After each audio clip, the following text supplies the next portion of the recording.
Do you have a Singer 301 that needs servicing?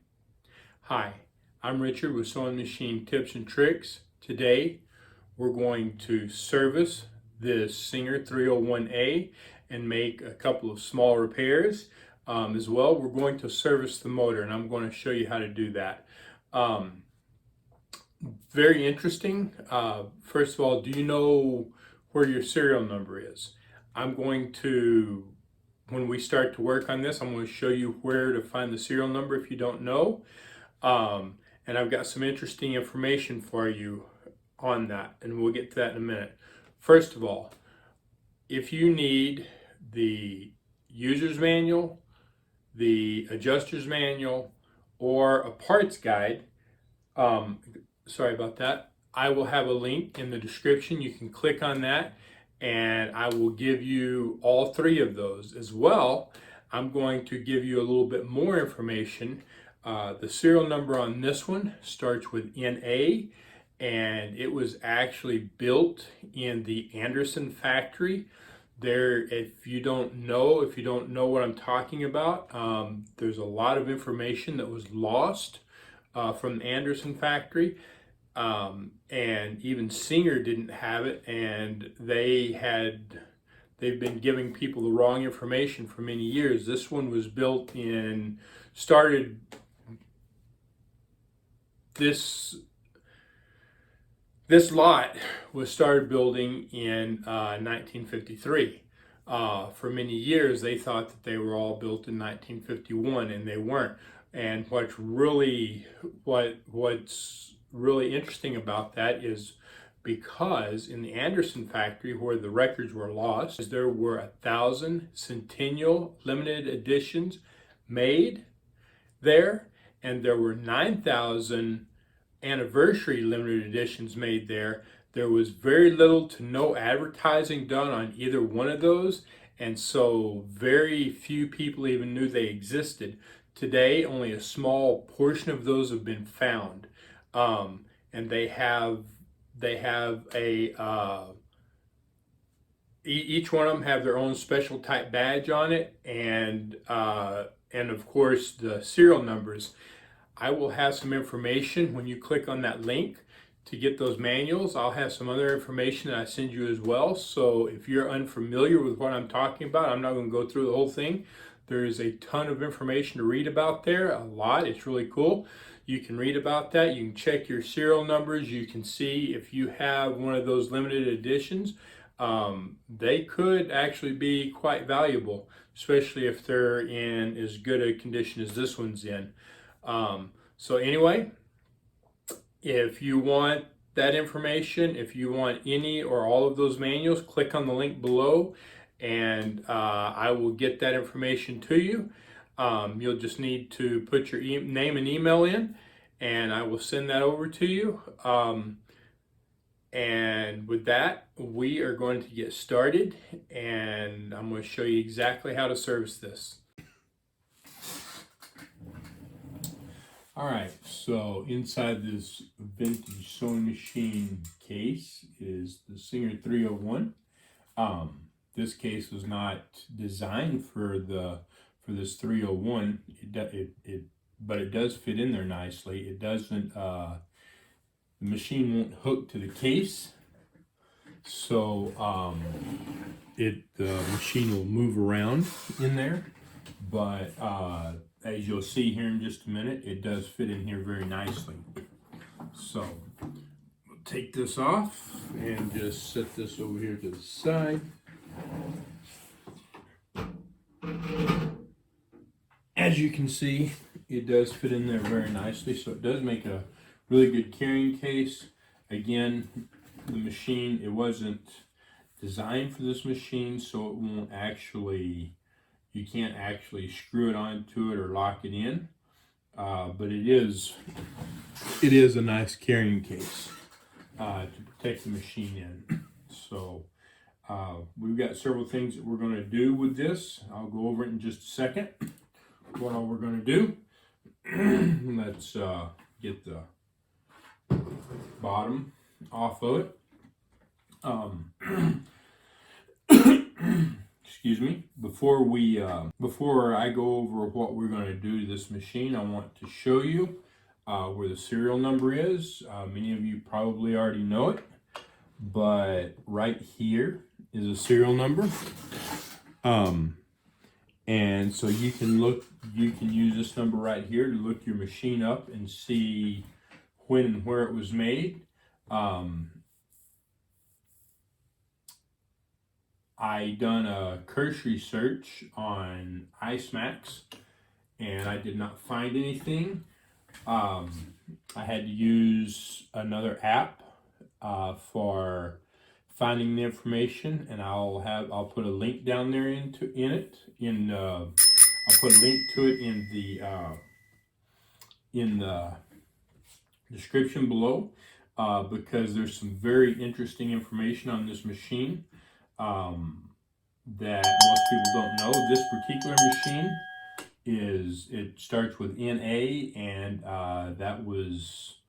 that's information that was Singer lost. And I'm not going to really go into it, but there will be a link in the description below so that you can check it out, because there were some very rare 301As made, some centennial versions and 100th anniversary versions and stuff. And I don't really have time to talk about that in this video a whole lot, but there will be a link to that in the description below. So I encourage you to click on that and go check it out. What is the serial number on your machine? Put it in the comments below. Tell us what your serial number is on your 301A. And then let us know if you have one of the Centennial or Anniversary Edition machines. They have different badges on them. I think one of them has a blue mark through it, and another one is, I can't even remember now. But they are very, very rare machines. There are only a few of them made, and it was never really publicized. And the article describes that. So tell me in the comments what the serial number on your machine is. So now, what are we going to do to this? Well, first of all, before I go into what we're going to do this, I want to point this out, because I serviced one of these 301s one time, and the customer didn't know that her 301 had a handle. She had bought it secondhand, and it was gunk. It was just full of gunk and dried oil and stuff, and so the handle wouldn't pop up on it, and she never knew it had one. It took me almost an hour to get it free without putting some on it to destroy the finish. But the handle on these is right here. Okay, so just like that, and then it lays down, which is really, really awesome. If you're not familiar with the 301, then you may not know it has that. And if yours was anything similar to the one I was just discussing, where this was frozen down, it's going to take you some work and stuff, but using something like Tri-Flow, you might be able to just use regular sewing machine oil, but it will take a while. I would recommend Tri-Flow. That's the oil that I use on all my machines, and it will help penetrate and cut through that. But soaking it in there and slowly working on it, you can't really pry it with anything because you'll destroy this finish. You can put your fingers on it and just kind of put some pressure on it, and then let it soak. You may just have to let it soak and continually come back and put a little bit more on it every day until it actually starts to let go. But I do not recommend putting any chemicals or anything on this, because you can destroy this finish, and it's not worth destroying the finish to get the handle working. So now what are we going to do? We're going to do a full service on it, and that part of that is I'm going to fix this pin, that spool pin for winding the bobbin, because it looks like somebody broke it out. So we will fix that. Going to completely lubricate it. We're gonna take this light cover off and just clean it up and stuff. If their light bulb needs replaced, we'll do that. I'm going to go over the tensioner and how to make sure that everything's clean and stuff. And I'll go over how to set this. I'll go over how to, if yours is messed up, how to properly set it. As well, we are going to go over the motor. Okay, this is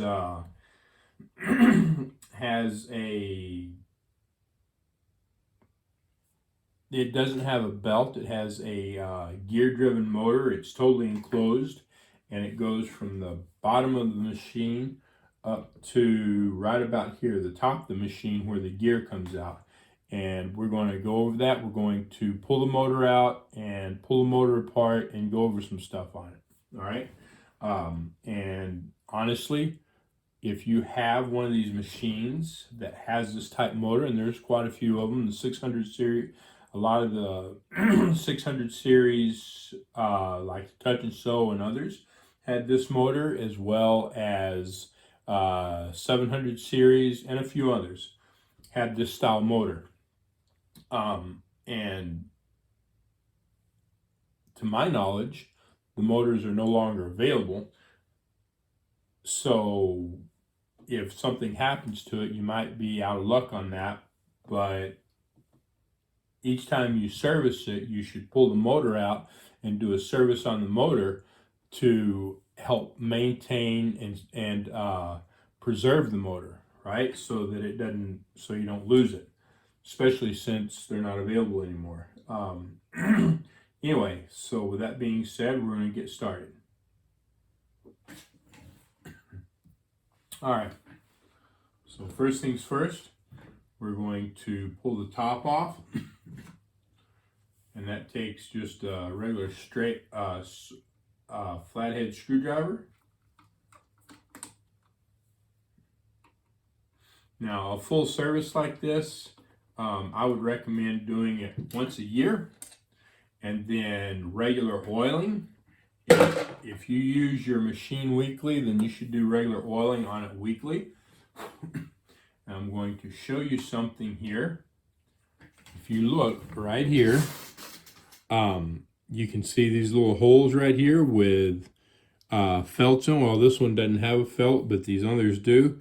These are all oiling holes. So, as well as this one, those are all oiling holes. So once a week, you should put a little bit of oil in those, and that will just help keep the machine going without any problems between services. Okay. Now this door, the front door, it locks shut.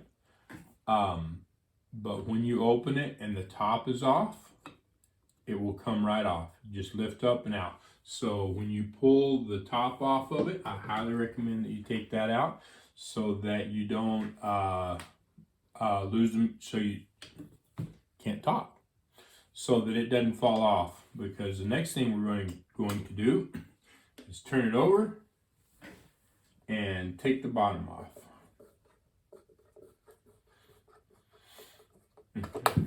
Okay.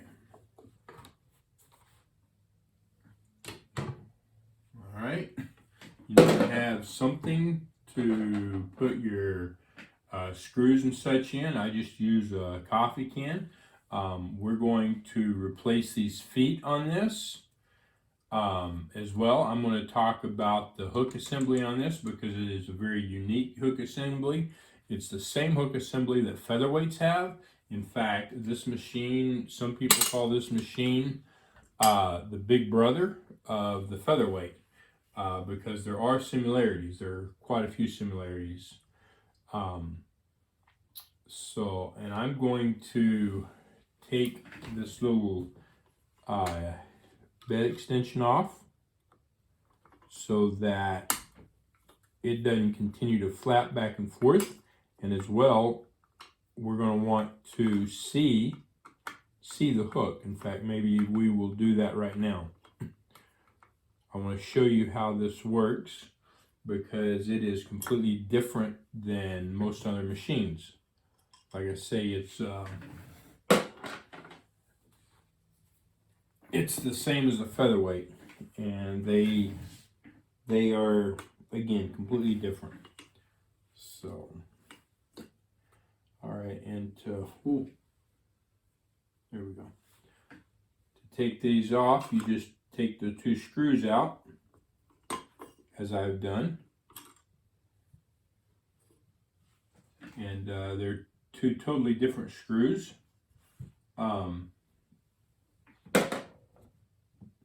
So you can't get them mixed up. But anyway, just make sure that you put them away. And now I don't have to worry about that flapping.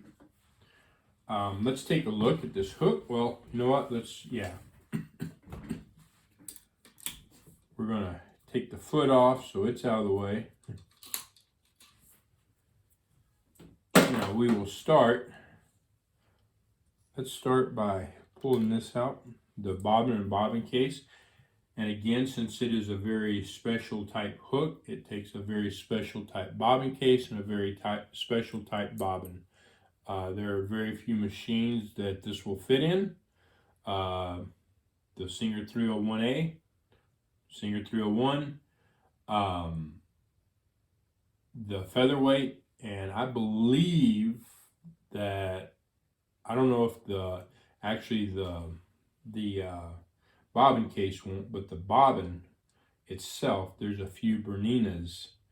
I don't remember which ones they are, but there are 1 or 2 Berninas that this bobbin will fit in, not the bobbin case, only the bobbin. Anyway, we'll put that away. Okay, now we're going to take the plate off. Be very careful of the needle. Normally I would recommend taking the needle out, but because of what we're doing here, I'm going to leave it in for a few minutes because I want to show you how this works. So we'll take these screws out.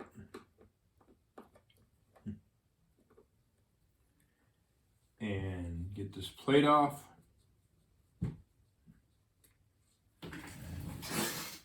All right.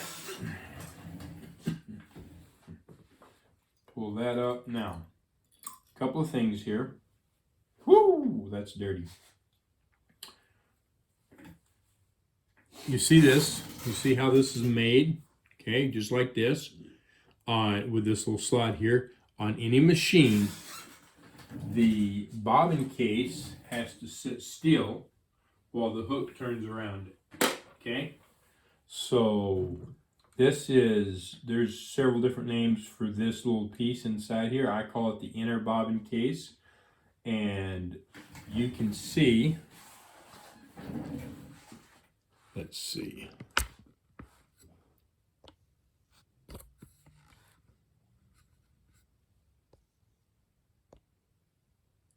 You can see this little tab right here, right? And this just turns, it'll turn all the way around, okay?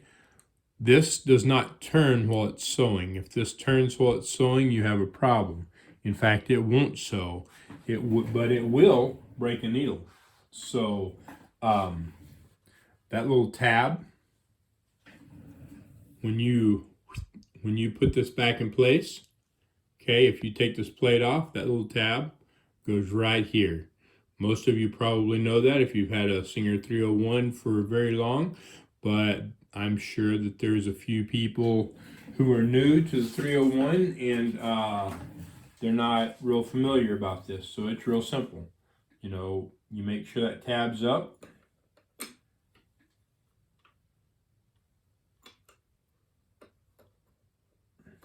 You put the plate on and you make sure that that tab is in there. And it doesn't, you've got to look to see what you're doing to get it in there. So we're going to clean this out here in just a second. But you see right there, You can see right there, you can see the tab. I think you can kind of see the tab. Right? It goes right up in that, right up there in that slot. So,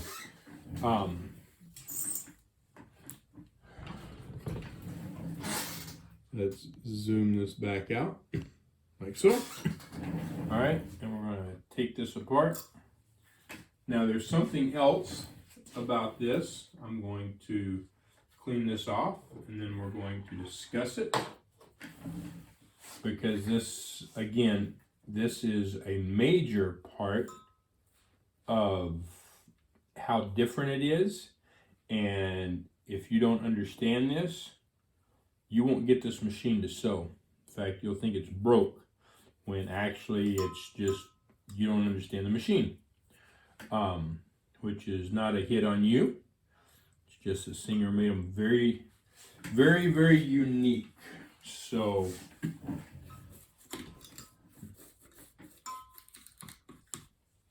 okay, so this needle, okay, all needles, all modern needles have a scarf on the back side, and they have a groove on the front side, okay? The scarf goes toward the actual hook of the machine.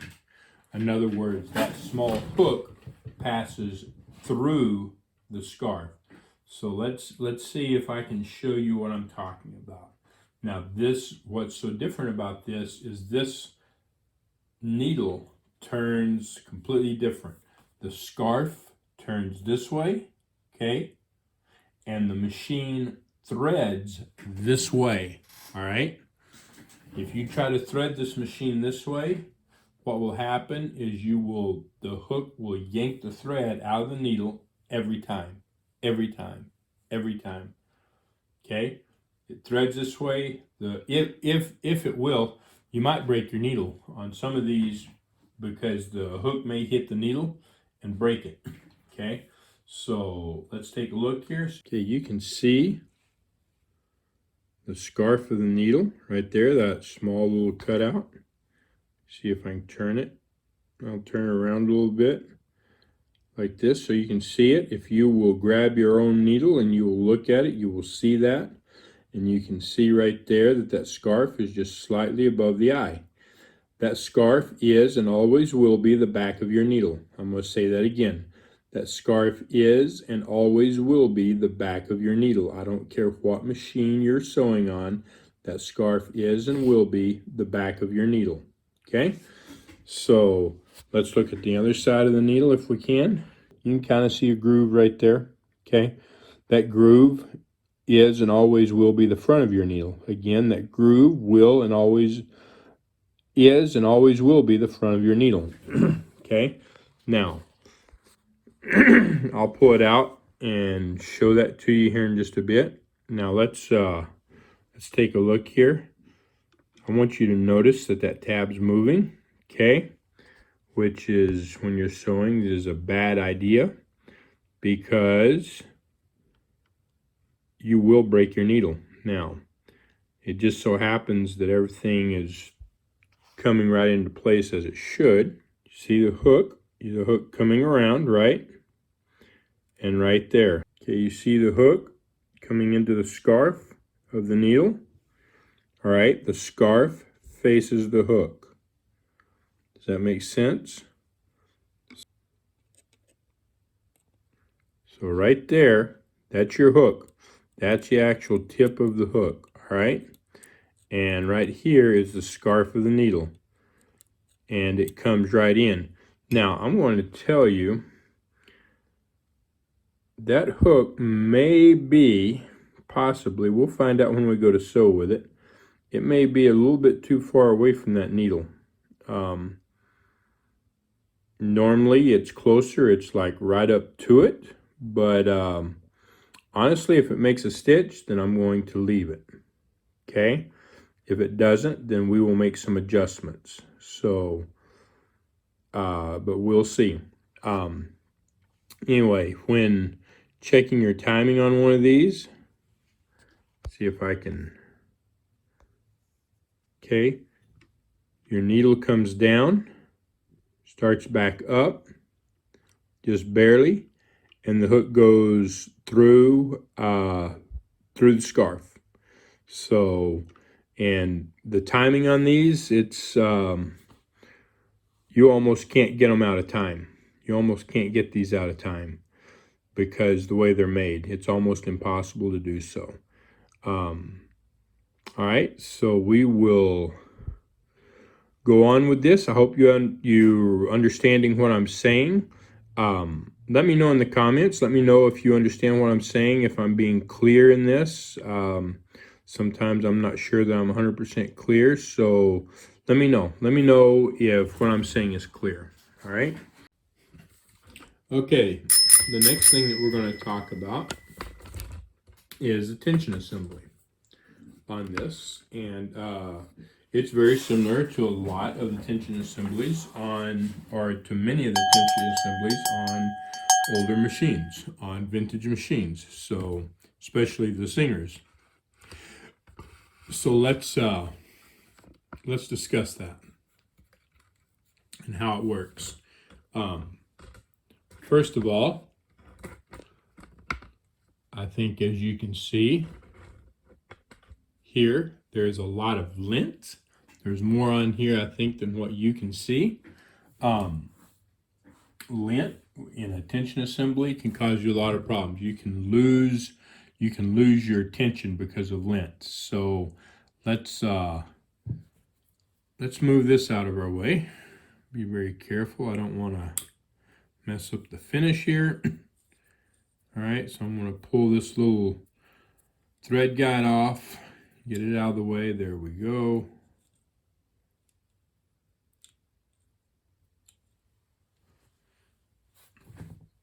All right, so you can see all that freaking lint. If the lint gets into it, then you're in trouble.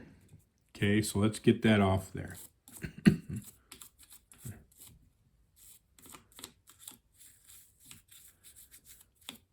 Okay, now, a couple of things on tension assembly. It is made, obviously, to hold tension, but it's also made, let's see if you can see it. You see that movement? See the movement? It's made to release tension when you lift the presser foot. That's why when threading a machine, any machine, this is common amongst all machines, you lift your presser foot and then you thread your machine. Because if you don't, then you have a good chance of the thread not actually getting between the tension discs.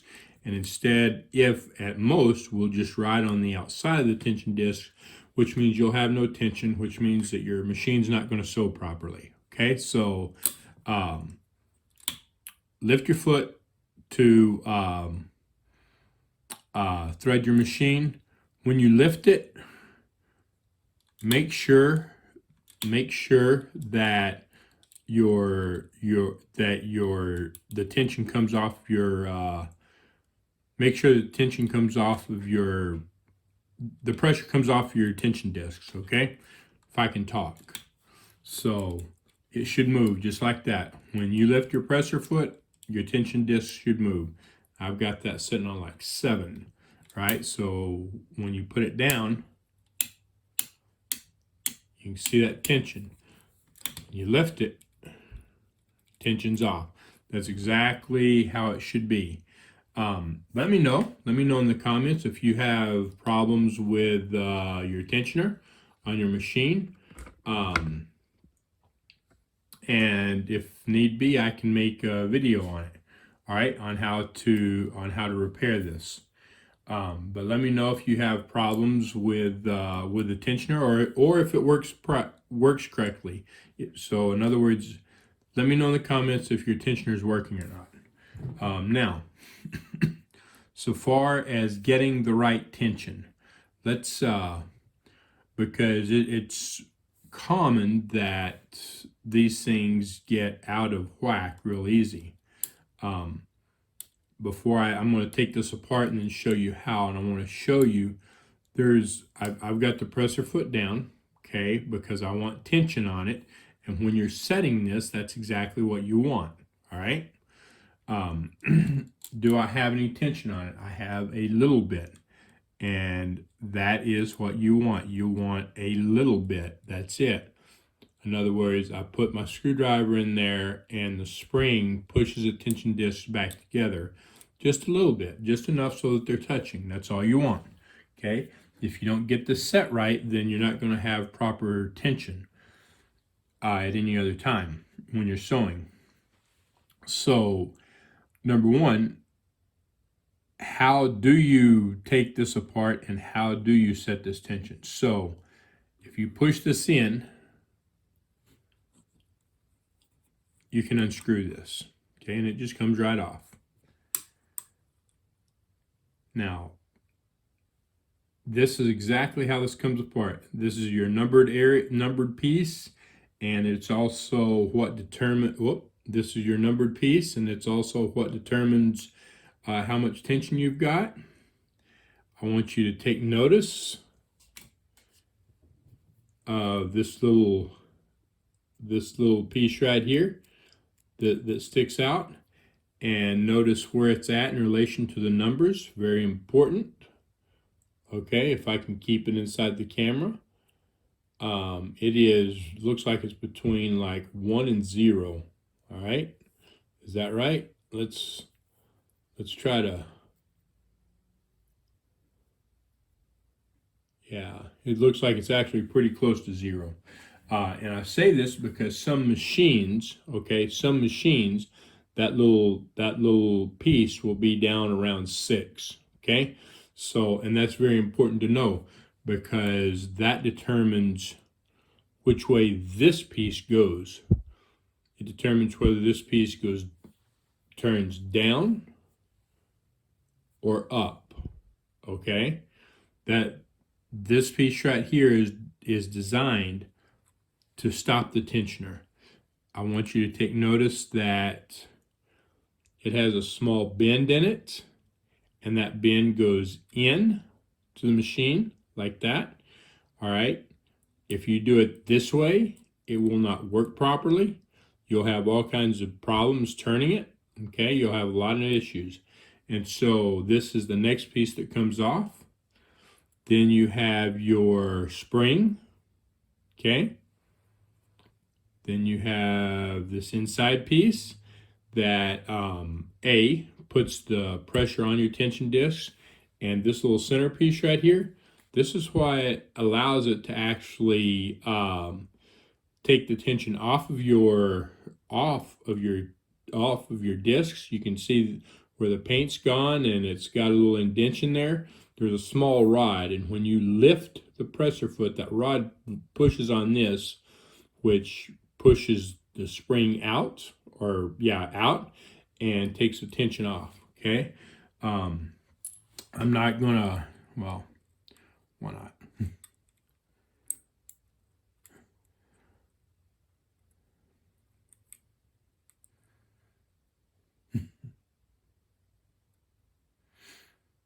All right, so we will just pull this apart real quick, just like this. You see that spring come off, and the tension disc retainer and the tension discs, right? So that's the order that everything goes. We're going to take a look here, and you can see some damage from the thread on this. That's kind of, my light's glaring. That's got some damage from the thread. It's actually got a little bit of a groove right there. Okay, the problem that this can cause is if those grooves, there's several of them on here, if those grooves get deep enough, then the thread can get caught in those grooves, and with a groove there, your thread will go through the groove and not have any tension on it, okay, because this can only close so far. So how do you fix that? You get a piece of sandpaper, I recommend 800 grit. Okay, let's move this out. And I'll turn this a little bit so you can see what I'm doing. Okay, and you're just going to take the disc, you're going to turn it upside down on the tension side of it, and you're just going to sand it.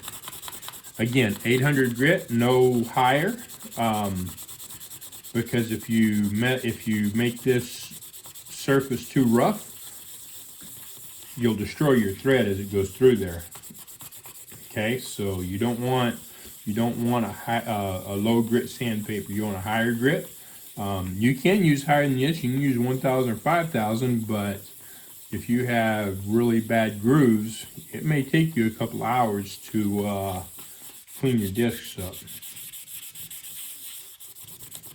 Okay, so let's take a look at this. All right. So this one's looking pretty good. All those small grooves are gone. There wasn't any major ones on here. As well, what this is going to do, sometimes these tension discs will glaze over, just like brake pads will glaze over, and you'll lose your tension. It doesn't matter how tight you get that, you will lose your tension. You will have no more tension. So by doing this, you will get rid of that. Okay, so you can see here, you can see the marks on this, right? There's several of them around here, and there's several right here, and then there's this one right here you can really see, and then some here. So let's clean this one up.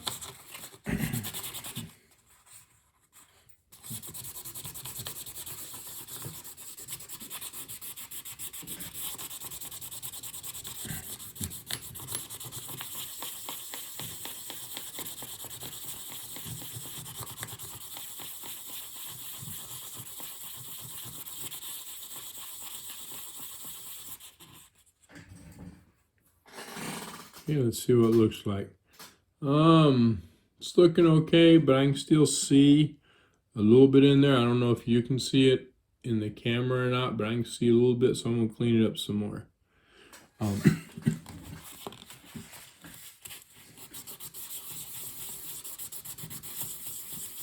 Put it over here where I haven't done any sanding.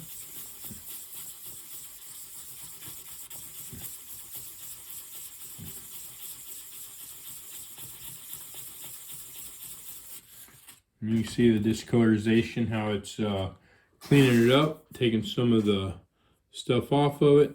Okay.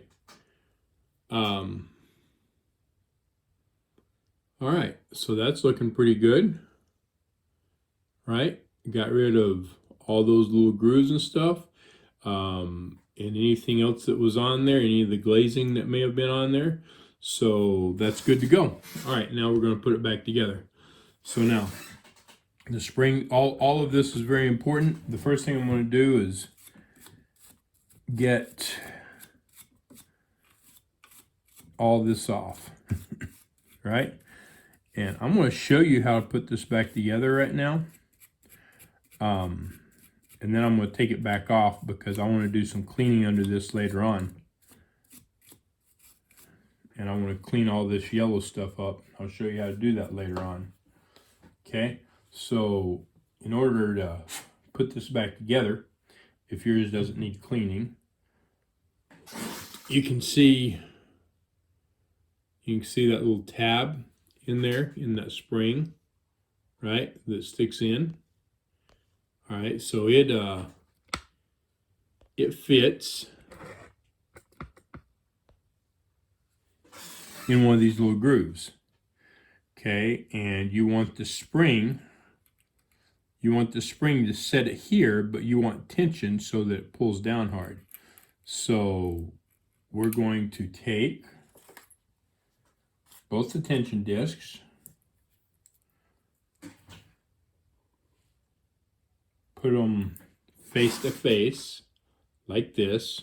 So we're not going to put them like this. Okay, that's not how they go. They go like this, all right? And then we're going to put this piece in front of them, just like this, okay? We're going to take the spring and put inside here, like so. Now, we're going to turn this down. We want the spring to be down because we want that little piece of spring inside in one of these grooves over here so that we get the right tension, okay? So I'm going to put this together just like this, push it in, find a place. Now it is in, okay? I've got that piece in there. Now I'm going to turn this up just like this. Do you see the tension? Now this will go on top just like that, all right? Then this piece goes back on there as such. Then your spring goes back on there.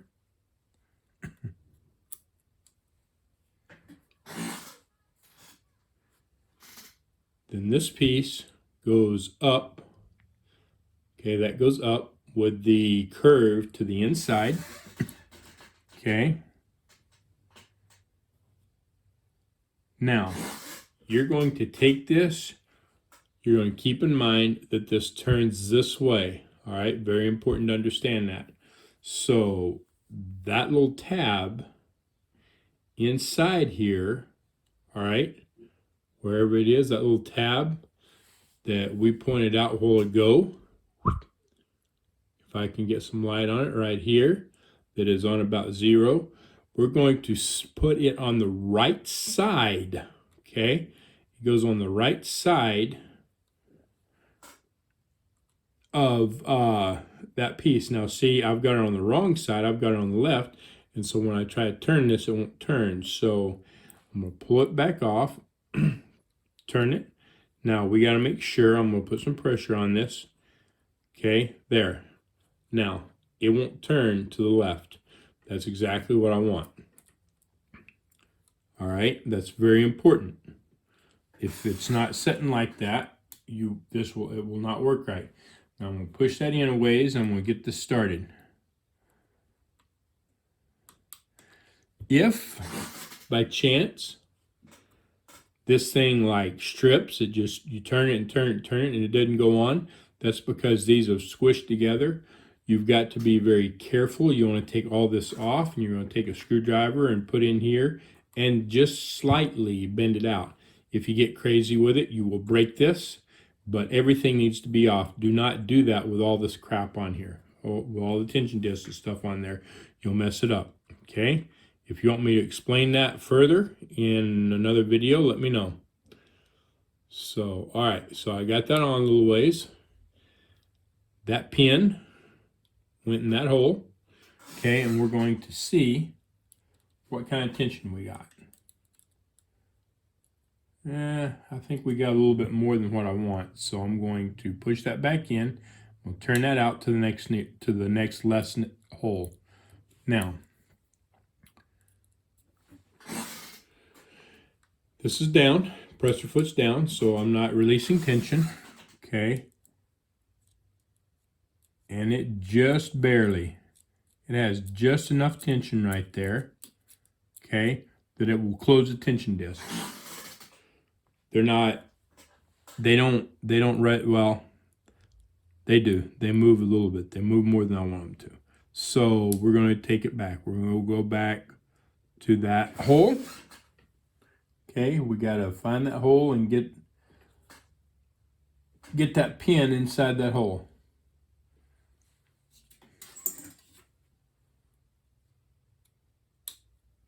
Just like that. Okay, now we'll take it all the way. Okay, so that's the loosest that we can really technically get it, all right, for it to work right. So there we go. Now, that turns and it comes to a stop right there, just like it should. That's 10, okay? Very important, the way I put that together, the way I explain that, the little piece inside here that hits on this tab, that's what's stopping it, okay? If you turn that around so that curve is outward, this pin will hit that curve, that little curved piece every time. Okay, so very important that that's turned the correct way. Okay. All right. Now we're going to pull the motor and go over that. Okay, so now the motor. It's actually very simple to remove, but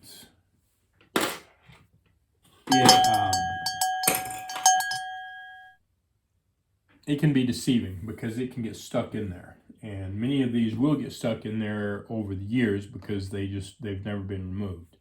So I want to show you first. Here's the very top of it. This is the gear, okay, on top of your motor, and it is a metal gear. This is the gear that's on the hand wheel, and this is more of like a fiberglass type gear. You want to be very careful of this gear. You can break that gear. The fiberglass one in here, you can break that. So you want to be very careful of that.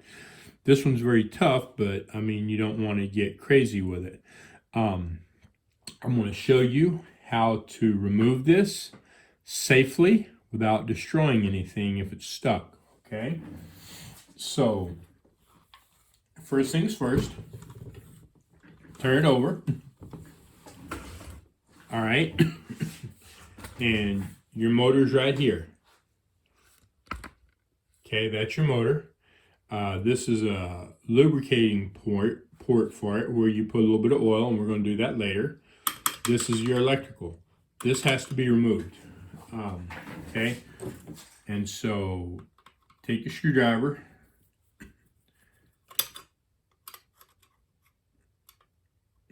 If I can, and just take this completely out. This goes in here a certain way. Okay, I want you to notice how it goes in there. This on the outside goes up beside it on the electrical. This goes up against the motor, okay, holding it in. And then these two pieces right here straddle these to hold that in place, make sure it doesn't turn, and that all holds the motor up in there, okay? So just take that, put that in the bucket or whatever. Now, if you notice, this thing won't come out. I've already had this motor out today, and some of these are just like this. So first thing you're going to do is disconnect your electrical, just like that, and just move it out of the way, okay? Now, there's a lot of things that you can use here, but I want to be real clear. I want to be very clear here, all right? When it comes to tapping on these machines, the only thing that I use is a rawhide mallet. You can use a wood mallet.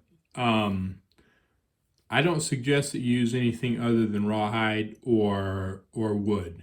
A rubber mallet I would not suggest, because what you're trying to get a solid hit without creating an extreme amount of vibration. You do want vibration. That's a huge thing. You want vibration. You don't want extreme vibration. But this also needs to have give to it, but not so much that it absorbs all the vibration. A rubber mallet will absorb all the vibration that you're trying to create. Thus, you'll end up hitting something so hard that you break it. Okay, this has a lot of give, but yet will still create the vibration that you need. Okay, now I'm going to use a metal punch.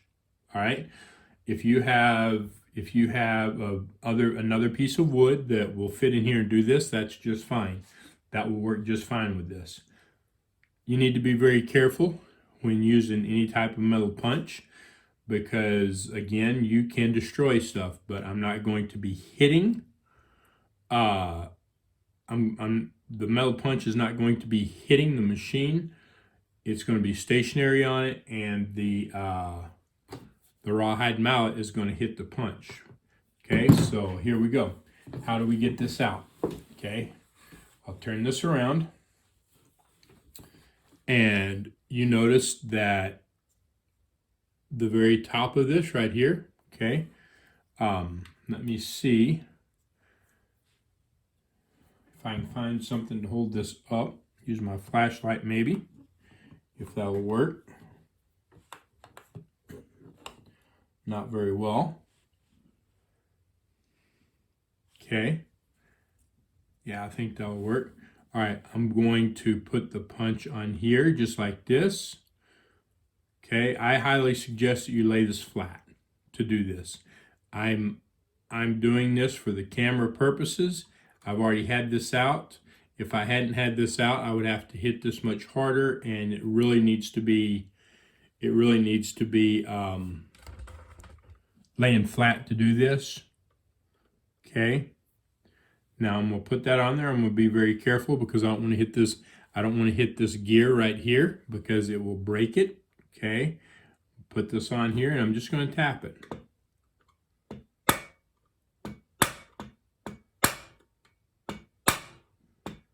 And it's slowly moving. And there it went. It gave. I think. Yeah, it gave. Okay.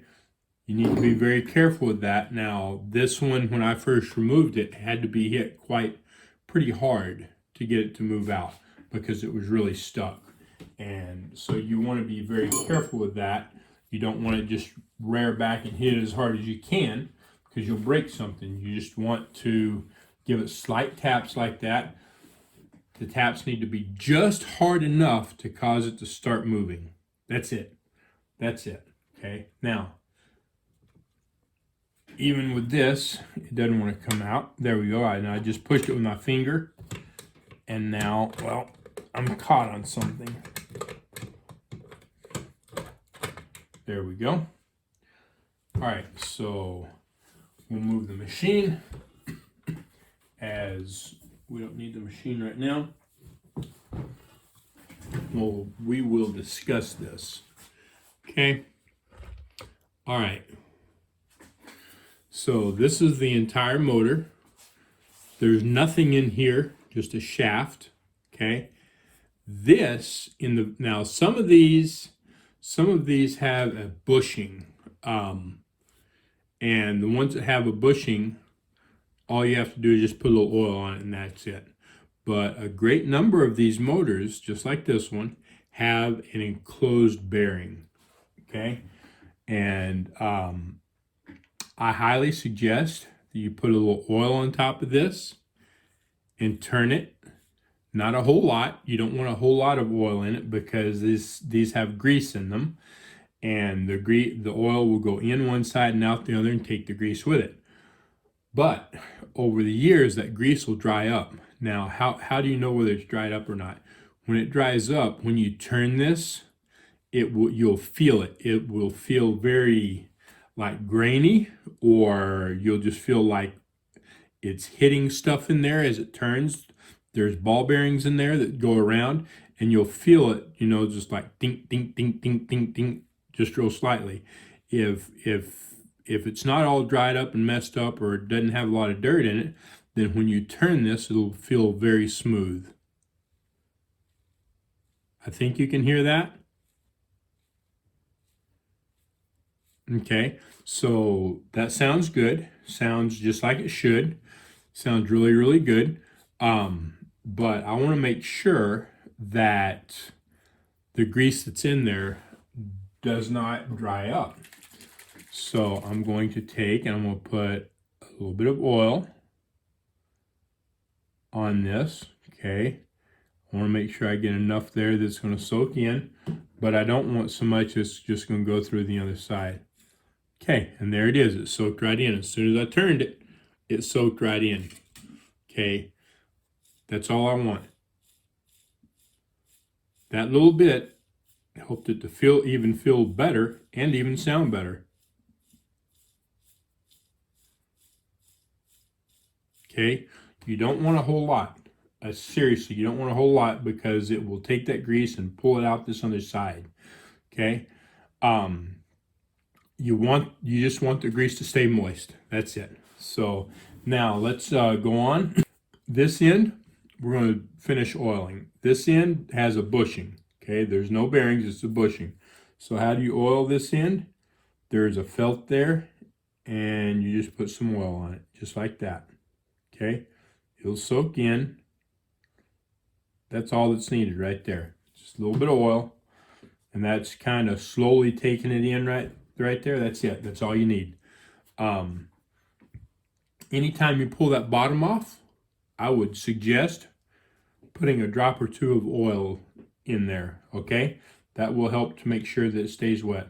Now, right here, these two, this covers the brushes, the carbon brushes. We're going to take this off. We're going to inspect them, okay? There's a screw on each one. We'll just take the screw out.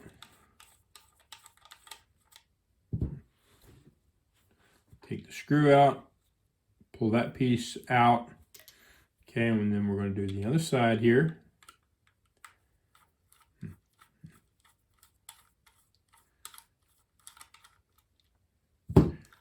Pull this out and apart. All right, so now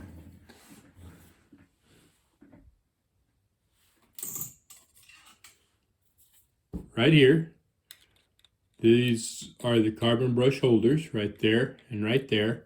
And if you look real close, you can see the brushes. You see the spring, okay, in there, and then you see that brush. Okay, so that brush looks really, really good. It's at least 3/4 still there, so it's in great shape. Okay, and you can see it on this side, same thing. It's in really great shape. Okay, so what about the commutator? The commutator is what the brushes push against right here, and you can see there's some scratches in it right there. You see those? Okay, so the brushes have scratched it up a little bit, and it's actually kind of dirty. So we're going to clean this up. We're going to take it apart and clean it up just so that it gets better conductivity and works better. All right, so how do we do that? It's very simple. Okay, but there are, on these motors, there's some parts that you need to be careful of that you don't lose. Okay, so you have a couple screws, one here and one here. We're going to remove those screws. Okay, I'm going to lay it down just like this. I'm going to remove the screws. Okay, there's no need, unless you have major problems with this bearing, there's no need to remove the shaft from here, okay? And I'll show you that. We'll go over it. You can absolutely remove it. You can take this nut off, and you can take these set screws out and remove this. Take some work to do it, and then knock this out. But it's all work that if that bearing's in good shape, that you don't need to do. So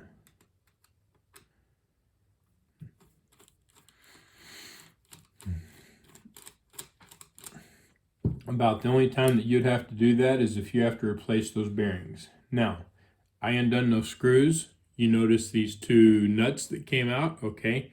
Very important, because these two nuts, you see how long they are, okay?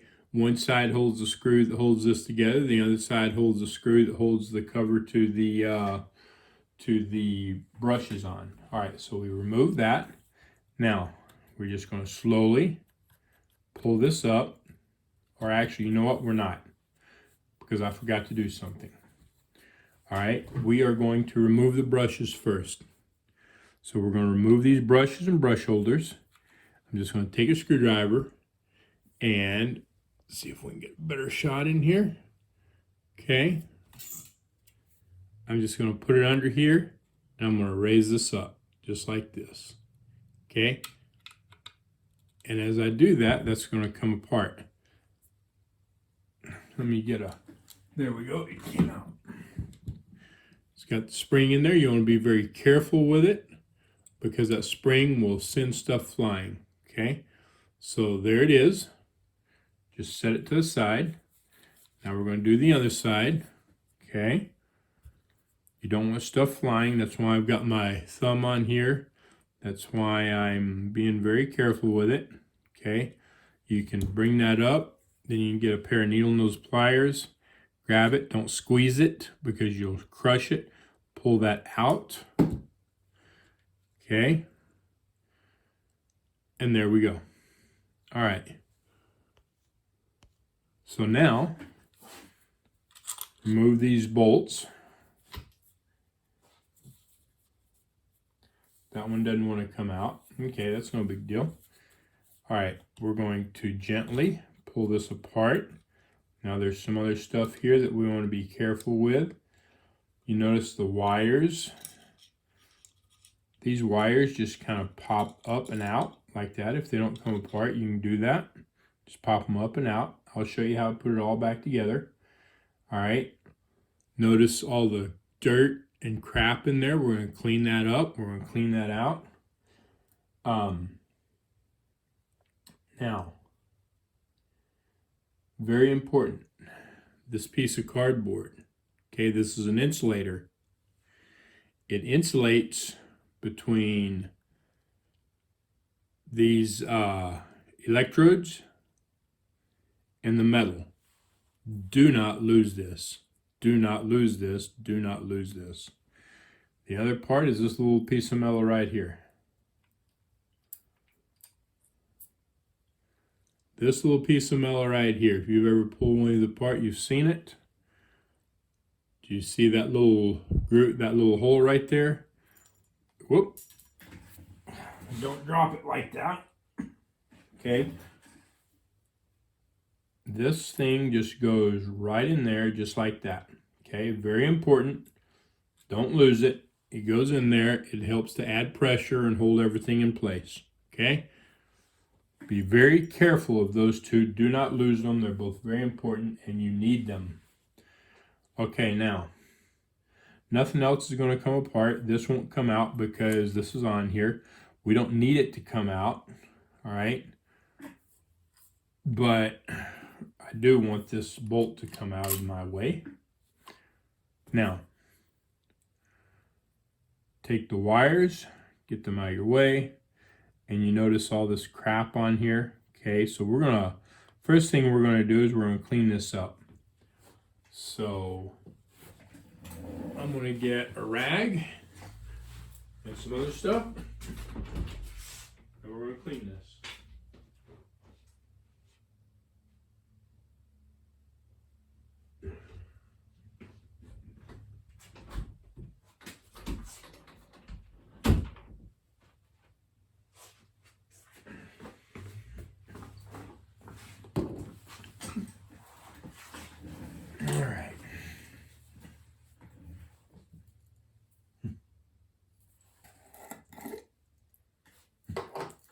Alright, so what I have right here is peanut butter. No, I'm joking, it's not peanut butter. What I have right here is mineral spirits. Depending on what I'm doing, I usually normally either use mineral spirits or denatured alcohol. Okay. Now, I'm going to just clean this up. This mineral spirits removes oil-based stuff. Okay, so it will help to remove any oil that's on there. I want to be very careful. I don't want to get a lot of this inside the motor. I don't want to get it anywhere in here because I don't want this reacting with the coating that's on those wires. Okay, I just want to clean this up some and kind of get any grease and oil that's on it off so that I can see more about what I'm looking at. Okay, so I got that. I'll just set that there. Now I want to clean all this old carbon and oil out of here. This is very important. Carbon does conduct electricity. So if you get a huge buildup of carbon in here and create a bridge, you can start arcing to different places. Okay, and it can cause you problems. So anytime you pull this apart, clean all that dirty, nasty carbon out of there. And if there's a buildup of oil, clean that out. Okay. Oil is also conductive, and oil and grease is conductive, and it will cause you a lot of problems. You do not ever want to over lubricate a motor, okay, because it will go everywhere. The lubrication and oil will go everywhere and can cause you a lot of problems. You can burn your motor up, you can start a fire, you can cause all kinds of problems, okay? And I'm using this screwdriver to get this in there, just to get in the really tight spots that I can't get my big freaking honking fingers in, right? To clean this up with.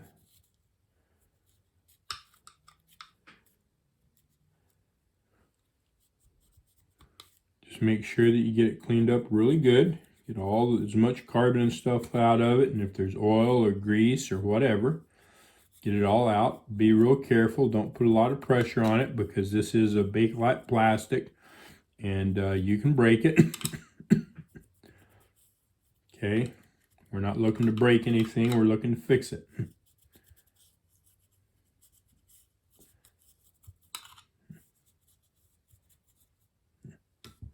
Now, these chemicals and stuff, be very careful about getting it on.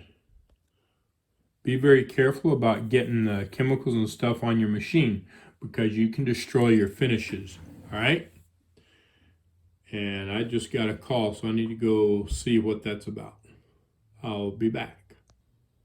If you're finding this video helpful, if it's helping you to service your 301, or you're finding it interesting or whatever, do me a favor and like and subscribe to the channel. Like the video and subscribe to the channel as well. If you know someone who has a 301 or is thinking of getting a 301 and they need help servicing it, then please share this video with them so that they can benefit from it as well. Thank you. Okay, sorry about the interruption. Anyway, I got my customer taken care of, and now we're back. So we cleaned this. I actually cleaned it with mineral spirits, because it does a really good job of removing oil and stuff. And then I dried it out. I guess I should get it up here so you can see it, right? So you can see that I cleaned it out and I dried it out and got rid of all that crap and gunk and all the oil and stuff in it. And you can see, let's see, you can see here, see all the carbon and stuff that came out of that, okay? And then I kind of dried it out with this. Make sure, very important, very, very important. If you're using these chemicals on motors and stuff, you make sure that you dry them out and you remove it all, okay? Because some of this stuff is flammable, and you will get small sparks from your carbon brushes, okay? Carbon brushes on your commutator, I don't care how good they're done, I don't care whether it's right away or in a month, they're going to put off sparks, okay? Normally they will put off a few sparks right away when you first start it. And if you have something flammable in there, you'll light it up. So this is a word of caution. These chemicals work really good for cleaning this stuff up. Some of them are flammable, okay? Keep them off of your finishes, because you'll destroy your finishes. And make sure that they are dried out very, very, very good, okay? That being said, let's go on. Now, you can see this. You see the commutator here. It's all messed up and stuff. We've got to fix this. So I'm going to use 800 again. In fact, I'm just going to tear a piece off. This was actually a piece of what I had to use with my last customer. 800 grit sandpaper. And I'm going to put it on here, and I'm going to hold my finger on the gear so that doesn't turn. And then I'm just going to turn this back and forth. Okay. I want to clean this up. You can get these sometimes where they're really grooved and really messed up. Now, I just turned that a little bit, so I want you to see. I let go of my finger right here. I let go. I turn it. I grab it. And I continue. Okay? So you've got to do this all the way around it. But it can, like that. I can do that quickly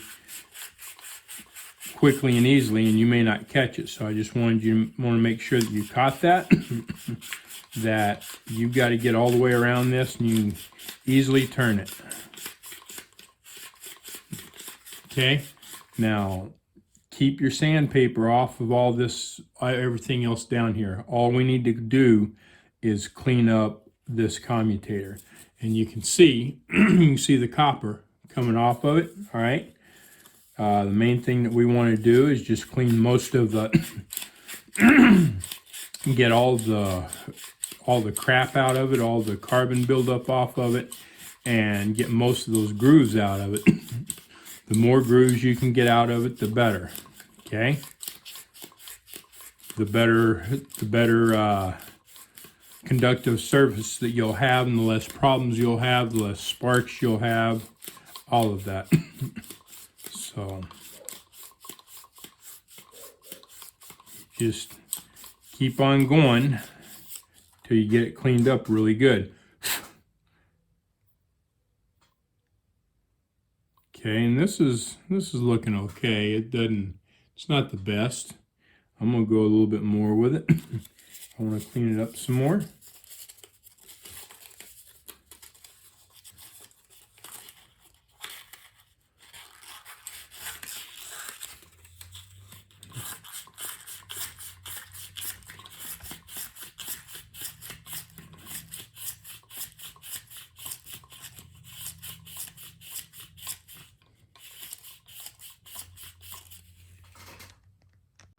Okay, so now I've got it cleaned up pretty good. Okay, I got the commutator cleaned up pretty good. There's still a few light scratches in it, but they'll be okay.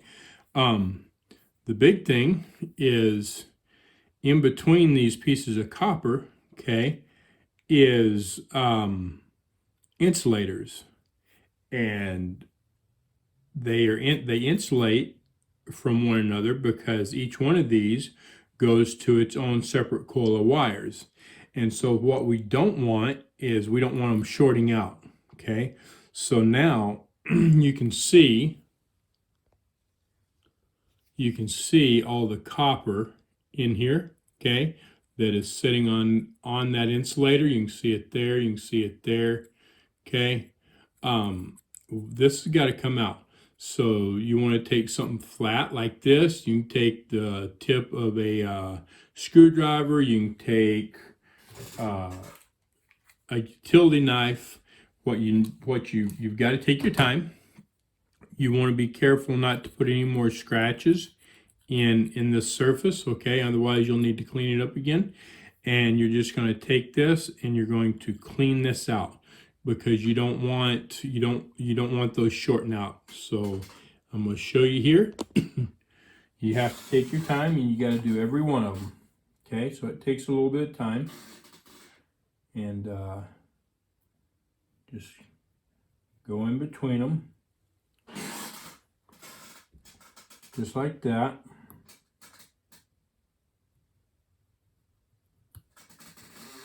Clean it out. Clean that excess copper out.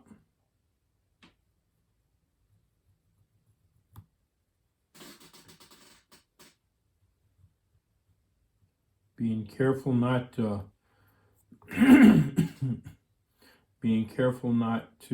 tear up the copper itself. Each of the copper plates.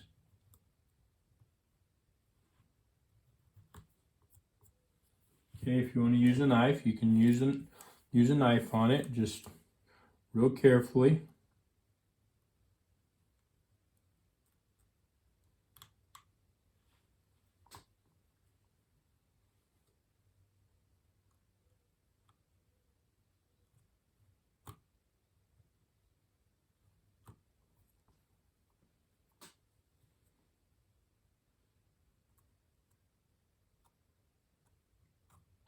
Just like that.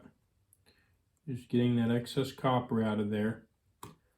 Being careful not to tear it up. You can see I've still got quite a few to do. Okay. But you can see that I'm getting it all out. I can see those still have some, but that right there, you know, I'm getting it all out. I'm getting it cleaned up real good, right? So you need to get that copper out of there. So I'm going to go ahead and get this done, and I'll be back. All right.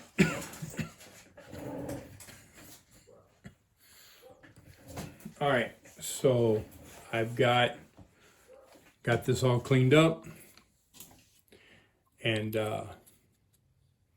you can see I got it all cleaned out. I got the insulators clean and everything. Now we're going to put it back together. All right. I think I already talked to you about making sure that this was both clean and dry. You need to get all the carbon out of there, because it will conduct electricity, and if you get too much of a buildup in there, it'll be a problem. As well, you want to get the oil out of there. Usually there is some oil in there. And if you use any type of flammable chemicals to clean that out, you want to make sure that you get that it is dry in here, okay? And that it's not wet or no residue. So like I use mineral spirits on that. You know, you don't want to mix mineral spirits and sparks. So just make sure that it's dried out real good.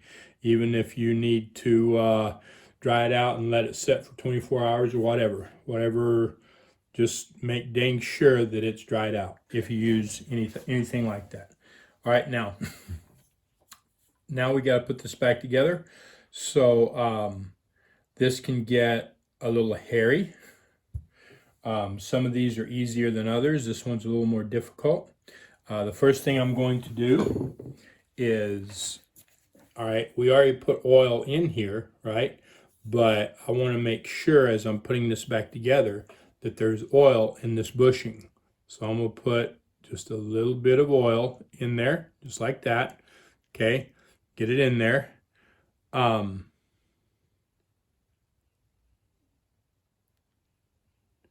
And if you wonder why I'm just making sure that that felt in there is plenty wet. You don't have to put a bunch of oil in that. I just want to make sure that felt in there has plenty of oil in it. And if you make a mess before you put it back together, make sure that you clean the mess out. I made a small mess, so I don't want any extra oil in there that's not needed. Okay. So, all right, there we go. Now,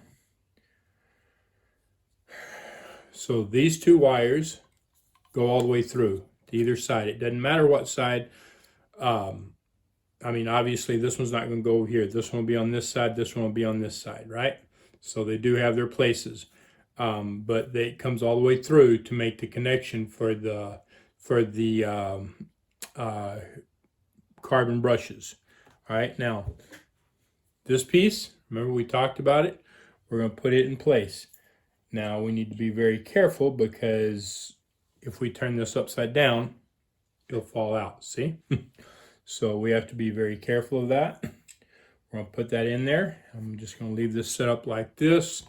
Now we're going to work on bringing these two wires through, okay? Get them kind of where they need to be, so that it's not a huge deal or huge issue once we get it put back together, getting them put where they go with the carbon brushes. Okay, so I've kind of, I don't know if you can see, I don't want to lose that thing. I've kind of got them sticking out there. All right, now I need to get these contacts in where they go. Okay, these are a little bit harder. This style is a little bit harder than the ones that were made in the 60s and 70s. These, I guess this was the original version of this motor. And so it's a little more clunky. So get that in there. Now, we're going to, if we can, get this started down. All right, now, remember this. This has got to go in there. It's going to go just like this. If it has tabs, not all of them have tabs. If it has tabs, it's going with the tabs up. Okay, so you're not putting that all the way together. You're going to put that in there, tabs up. Then you're just going to slowly bring it down because you got to make sure that it gets just in the right spot or you'll tear those tabs up. Okay, so there we are. Now, we need to get this back together. We need to get the screws in it so it don't come apart. But let's first make sure that our wires are free. Okay, that there's nothing holding them. Before we put it all back together, we want to make sure that we didn't get the wires hooked on something and then have to completely take it back apart. All right, now we need these two nuts, and we will just drop them in the two holes that they go into. If you turn this upside down, they'll fall out. So just put your fingers on them just in case something happens. Run a bolt up, because when you run the bolt up, you're going to push it up against them a little bit. And then we need a screwdriver. Or whatever I've done with my screwdriver. Today's a crazy day. I've had all kinds of customers calling and coming by. The day I decided to make a video, I have tons of customers. That's just the way it is. So,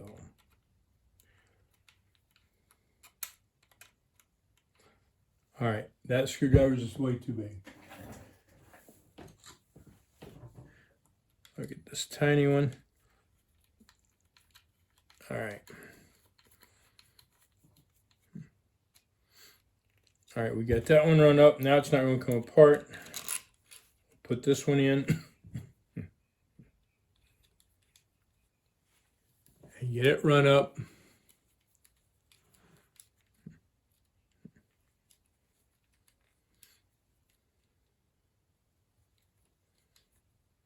All right, now we want to tighten these. Make sure, look around it, look around this edge. Make sure that it's all seated the way it's supposed to. Make sure that everything feels good. These don't move. I mean, it's got a very slight amount of movement, but nothing major. Make sure there's not a huge space right here. If there is, then there's a problem, probably with that insulator that insulates from that. So if this doesn't seal all the way down, then you're going to need to open it back up and find out why. If you have to open it up and find out why, then be sure to remember everything that I told you about taking it apart. All right, now, so for these, see if I can get the light over here. Okay, you've got a little slot. Let me turn it this way because they both look the same. You got this little slot right here, okay, that goes through, and then it goes this way, right? So the way this goes in there is just sometimes it can be a pain to get in there. You just got to work with it. All right, and it's going to go just like that, okay? And then that brush holder is going to hold it in place, all right? So far as that bare wire goes, that's so long as it's got a good connection here and it's not going to touch anything else that's metal, come in contact with anything else, it's not a big deal, okay? It can touch this Bakelite plastic and it'll be fine. It's not that big of a deal. If it's coming apart from the copper. Okay, if the wires come apart from the copper, if there's other wires or something here, which there shouldn't be, that it could touch, then it's going to be a big deal. But like in this case, it's no big deal. Now we've got to get these brushes back together and back in there. So number one, if there's a bunch of oil on these brushes, you need to clean it off. These brushes are carbon. They're very, very, they will break very easily. They'll tear up very easily. They will scratch very easily and all that good stuff. All right, so be careful. If you notice, there is a contour, okay? It's contoured to the way the commutator goes. You want to put it back in there so that fits back on that commutator the way it goes. You want it to fit on there like that as it's rounded, like that as it's rounded, not like that. If that's making sense to you, I hope so. If not, let me know. Okay, now what we've got to do is this has to go back down in here like this, right? But this has to be installed. This has to be installed a certain way. This needs to be up so you can see your carbon. Okay.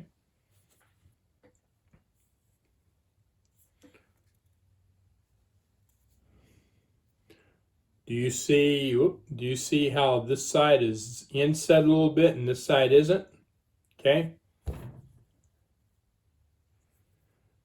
So this goes to the side that's inset. So if you've got everything just like that and it's not lining up right, then you just need to turn it around and put it on the other side. You shouldn't have that problem. I think they're made so that they're interchangeable, but just in case. All right, now you're going to take this. This is where it gets fun. You need to get that carbon in there so it's lined up properly, which can be a trick. Okay, so I've got it in there and I've got it up against the commutator the way it goes. All right, I've got the wire where it goes, as you can see right here by my thumb. I'm going to push it in a little ways. Whoop, and see it can be fun. All right.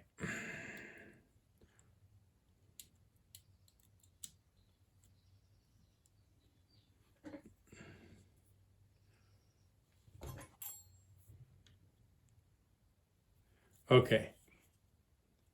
And then once you get it in there where it goes like that, then you're just going to push it the rest of the way up. And you're going to push it all the way. Whoop, and I pushed it too far and it's coming out. So be careful of that. Okay, you're going to push it up as far as it goes. That's how it sets. Okay, so this is pushed up all the way here and it's all the way flat and you've got this in place. All right. Then we're going to do the other side. So I get this down in there like so. You want to make sure that your wiring, you can see your wiring here. You want to make sure that the wiring is not going to touch the commutator or anything that moves. All right. Get the other brush and brush holder.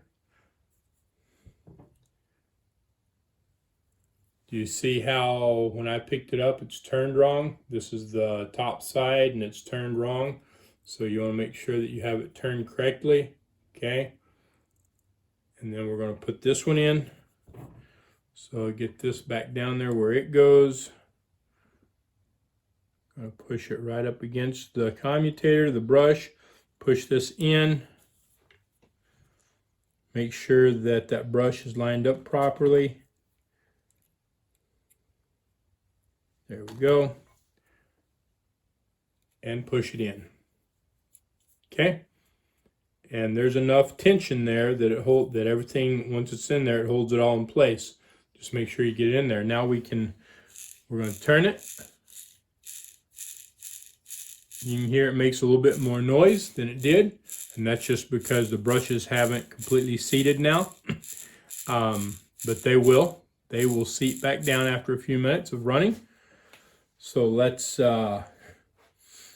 get this back together. Let's get the covers and put them on, the brush covers. And it just slides over, and then put the screw in and tighten it up.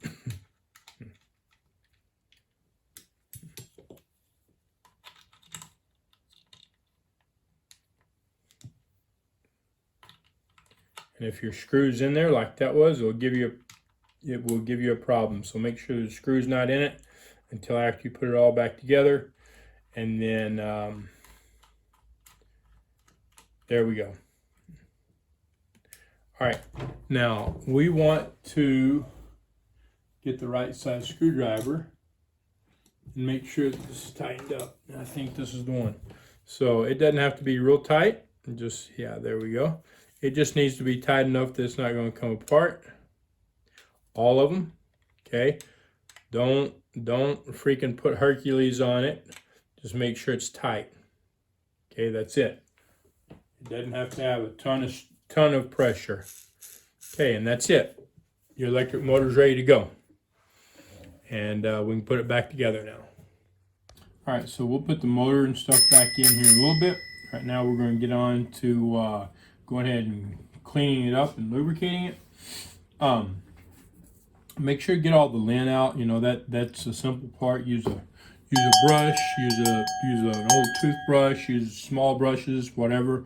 You can use canned air, you can use an air compressor. Just really get the lint out of it, because lint will cause you a lot of problems. All right. Now we're going to clean the old grease and stuff out of it. And the reason we're going to do that is because it can dry up and it can cause problems. So we're just going to go ahead and get that out of the way, and then put new in. All right, so this right here, we're going to pull it out, move it to the side, lift up. It kind of holds the wire in place and keeps grease from flying everywhere. We're going to take the mineral spirits, okay, and I'm going to take my brush and the mineral spirits. Be real careful. Some machines, the mineral spirits won't really mess with the finish too much if it sits on it for a little bit. Other machines, will tear it apart, so be real careful with that. You might test it first so that you know what it's going to do in an inconspicuous spot. All right. Anyway, put a little bit of that on there, and we're just going to go over these gears and stuff and all this stuff inside here to get all this old grease out of there.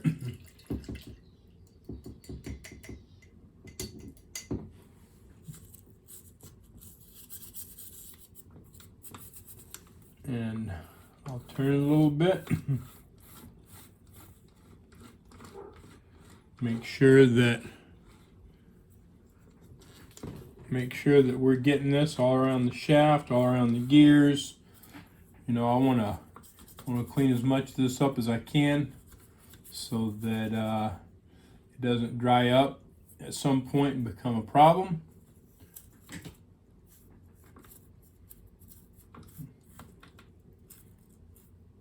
And there's a bunch of it right there. Let me see if I can get it out with this. And as well, this old grease can hold lint and everything else in it.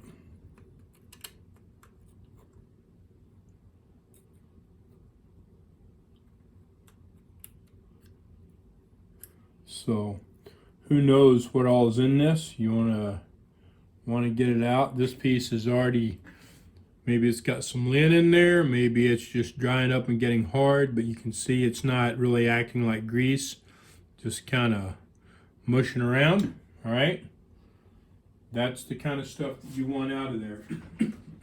That's the kind of stuff that will cause you problems. That's the kind of stuff that if it gets hard in your machine, it will screw your machine up, even on steel gears.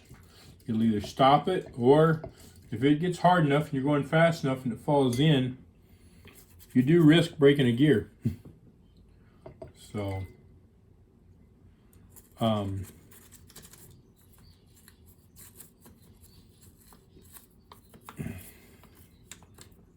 clean that out real good.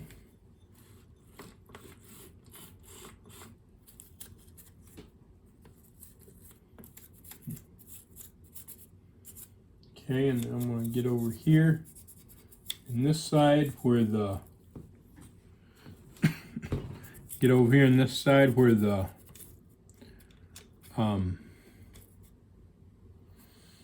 motor comes up through. Now remember, this one's a fiberglass gear, so if you get a piece of really hard dried grease or something in there, you can definitely break that gear quite easily.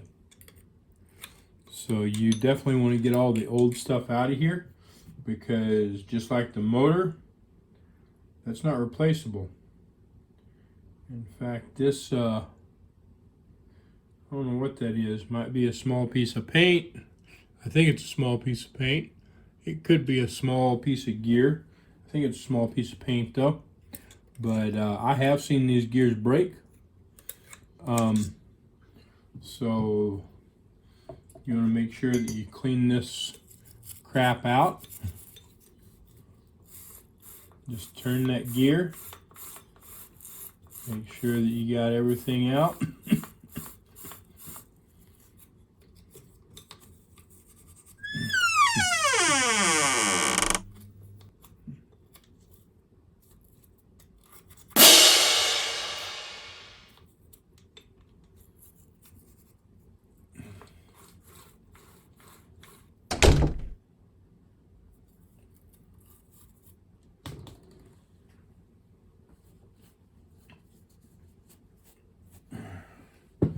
Once you get that cleaned up, then get all that, then dry it out. You don't want, number one, it'll kind of pull, it'll have some of that old grease mixed in there. And number two, it'll destroy any new oil or grease that you put in there. So make sure that you clean that up real good. In fact, I should have just pulled this whole thing out. I'm going to pull it out. And there we go. There's a perfect example right there. I'll show you. You know, this one's already started to break. Felt that when I was moving, when I was turning it, trying to dry it out. So let me see if I can get that in there for you. You can see it right there right now. I'm probably going to pull this gear out anyway and inspect it better. Right there. See that? Broken gear. Something broke it. Maybe a piece of old dried grease or something broke it. Who knows? That one little piece shouldn't be an issue. It should be okay, but that's exactly what I'm talking about. All right? If that continues, then you're going to have a problem. You're going to have a big problem.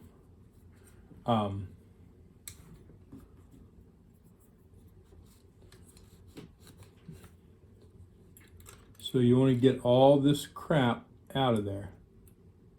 All of it. Some people don't think it's that big a deal until something breaks. And most of the time they don't know why it broke. Usually it's because the machine's not taken care of, it's not cleaned, it's not lubricated. I realize that there are people that get upset at using some of these chemicals on these machines to clean them up, but you know, it's necessary. If you want to take care of your machine, it's necessary to get this stuff out. Some people think that just putting sewing machine oil in is all that's needed. Well, let me be very clear here. At best, unless you flush it really, really hard for a good hour, hour and a half, just putting sewing machine oil in there, if there's anything drying up, it'll help to kind of loosen it up some, but it won't take it out. You know, there's areas where that's okay. You know, in that bearing, as long as it's not feeling real hard. and the bearing on the motor. That's okay. There are other areas where that's not a good idea. You know, where you're risking tearing something up. So I highly suggest that you clean all this out and clean it out very thoroughly. To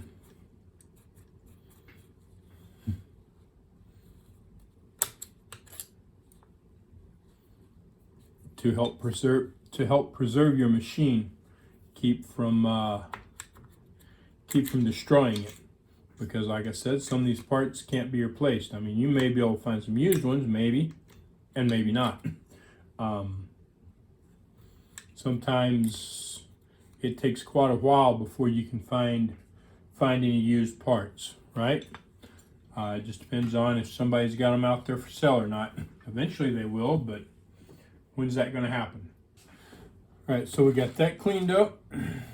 Let's go ahead and take this off. Let me find a small screwdriver. See if this one will work. It may and may not. Yeah. Sometimes these little screws can get tight. This is where your clutch is, okay? So if you're not familiar with this, I'll take you over it. This is a very special screw, so don't lose it. Okay, you lose it, it may be hard to find. Put that in there. Now I'm going to take this screw, this bolt, I guess you'd call it, off, because that's really what it is, just a bolt.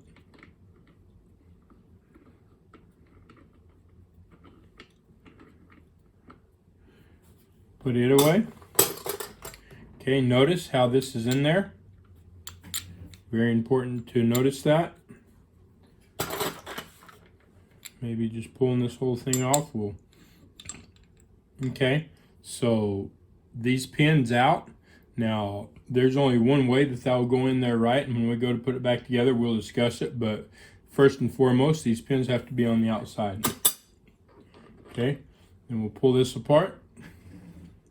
All right, now we're going to check this gear a little bit better here and see what we see. Looks like that right there is the only thing that I see that's messed up on it. I don't see any cracks or anything else anywhere on it. So I'm gonna get my toothbrush, and my cleaner, mineral spirits. I'm just going to go over this real good. Make sure that any old dried oil and grease is off of this, especially this one.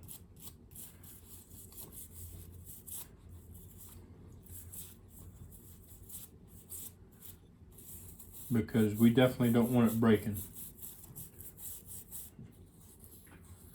Get right in here, because that's where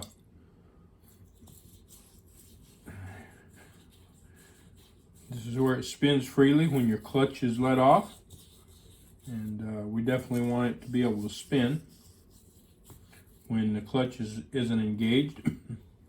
Right? Okay, so we got that. Let's clean the inside of this up. It has some gunk in there. Again, be very careful with what you put on the finishes, and I wouldn't leave it on there for very long. I've already tried this on several places on this finish, and it does fine. Okay, always test. Be very careful. Just because it works on one machine doesn't mean it'll work on another. It may work on one 301 just fine, and the next 301 it may not. It depends on what the history of that 301 is. Depends on how durable that finish is, what's previously been put on it. It depends on a lot of things. So to assume that all machines will be okay using something on it is a huge mistake. Even the same, like all the 301s or whatever, it doesn't matter. You know, you don't know the history of the machine.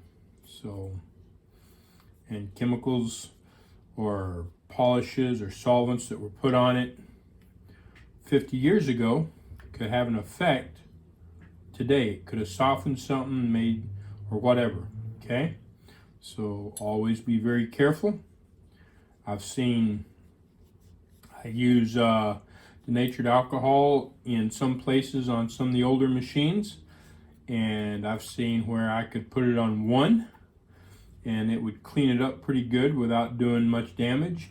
And another one, and I'm talking about over decals, another one I'd put it on there, and like 3 seconds after I put it on there, the entire decal just like melts, like comes apart into 1,000 pieces.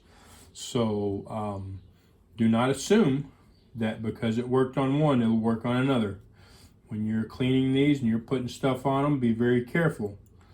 You know, it won't work on every machine out there. And that being said, you know, it could work fine in one spot on the machine and not so fine in another spot. So, all right, so we got that cleaned up. Now I need to clean all this up, and I want to clean inside here, clean all this out. See if you can see all the gunk and crap in there. Just kind of rub over it like that. Okay, and clean this up the best we can.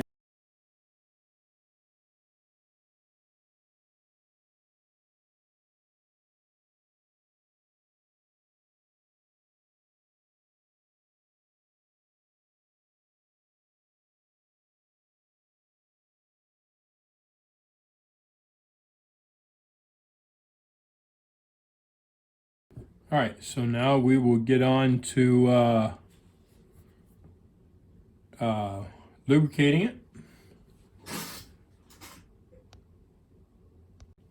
All right, now we're going to put this back together. I'm going to put a little bit of grease on here. When I prefer Tri-Flow. If I run out, then I'll just use kind of a light duty premium, either general purpose or bearing grease.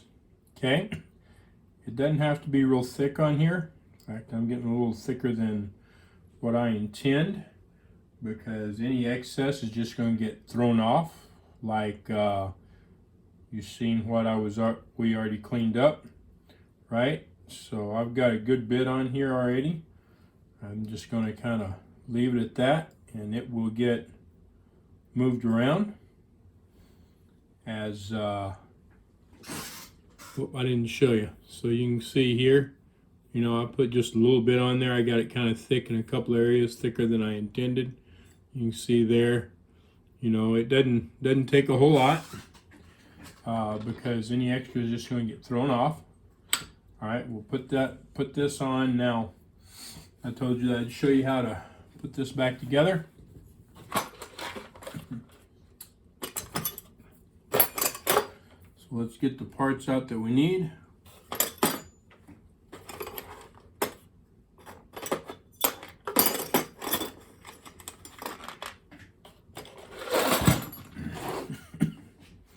So this is the actual clutch piece, and it's has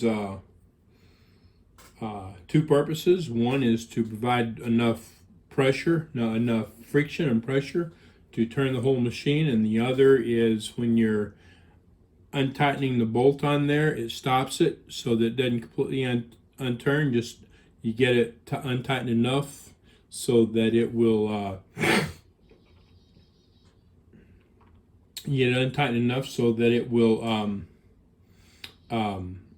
allow the hand wheel to turn without the rest of the machine, which is for bobbin winding. All right, and like I said, you want the knobs pointing out, right? So we're going to put this on. Now it may go this way, and it may turn 180 degrees. There's only one way to find out for sure, unless you happen to mark it. which I never do. All right, we will turn this, put that on. Then we're going to put the screw in place, and this isn't working. So let me show you, if I can, why it's not working.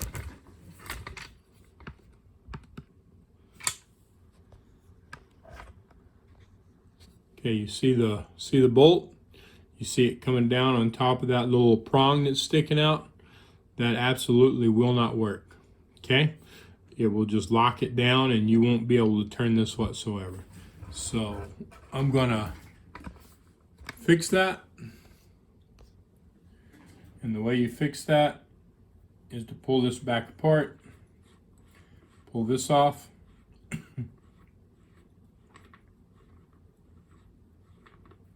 Now I could tighten that a little bit and it would miss that, but then when I went to untighten it, if it turned at all, it wouldn't turn enough to get it loose enough. So I'm going to take this off. I'm going to turn it 180 degrees. All right. Put it back on. And now we're going to do this again. Put this back on there.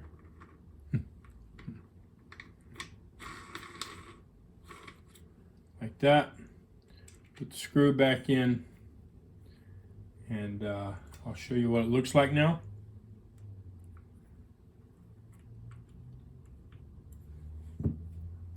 Find my other screwdriver so I can tighten that up. You want it tight, okay? You don't want to break it, but you want it tight. You don't want it coming out. All right, so let's look at it and let's see what it looks like so we can kind of understand how it works here. Get my chair out of the way. Okay. I got some other stuff in the way here. There we go. All right. So there's the screw or the little bolt that went in, and you see this little piece sticking out here, and you see this little piece sticking out here, this little knob. Now, when I turn this, see how it stops? That's where it's supposed to stop. That's what it's supposed to do. Now I can turn this without the rest of the machine moving. See? Gear's not turning. Now, I tighten it up.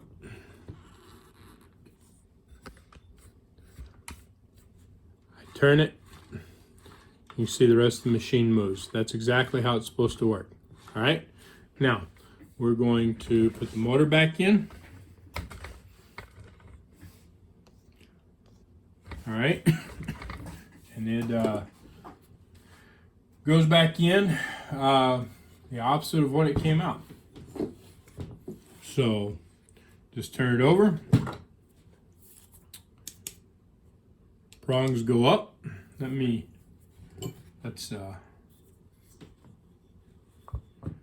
if I can turn that up like that. Okay. Prongs go up. You're going to move this out of the way, move the wire out of the way. You're going to shove it in there. You want to be very careful with this because you don't want to break anything. Nobody's forcing nothing. Okay. It'll get a little bit tight. It'll shove in there. Now, it's tight enough. If yours isn't tight, then you might not do this unless you have your hand underneath it. This one is fairly tight. I'm still going to keep my hand under it. And I'm going to make sure that everything's meeting up good and that it's turning good and that there's no problems, okay? Because you screw this up, if you try to force something, you're going to break that fiberglass gear and then you're up the creek, all right? So you're going to be very careful, and if everything is working right, then it should just slide up there and mesh on its own. If it's not wanting to go in, you feel like you're needing to tap on it or hammer on it, you need to look at it and see, because putting it back together, you shouldn't have to tap on it. You shouldn't have to hammer on it. If you do, then there's a problem somewhere and you need to find what the problem is.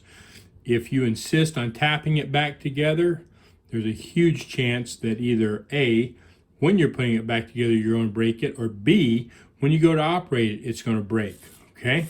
So if it doesn't go together pretty smoothly, then you need to find out what's going on. You need to find out why it's not going back together, all right? So let's hook it back up electrically. Okay, and so that's just the 2 wires going back on, just like that. Now we're going to put the little cover plate that holds it in place back in, and we got to get the right screw for that. If I can find it, I believe this is it. Yep, that is it. Okay. All right, so now again, this side goes toward the inside. This, where it's curved, goes toward the motor. And then those 2 little things go right here where it's notched.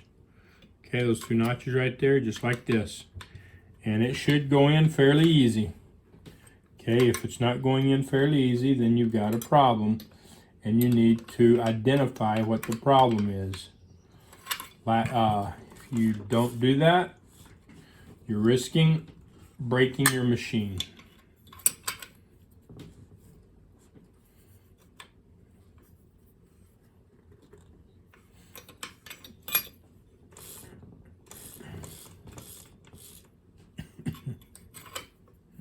Okay.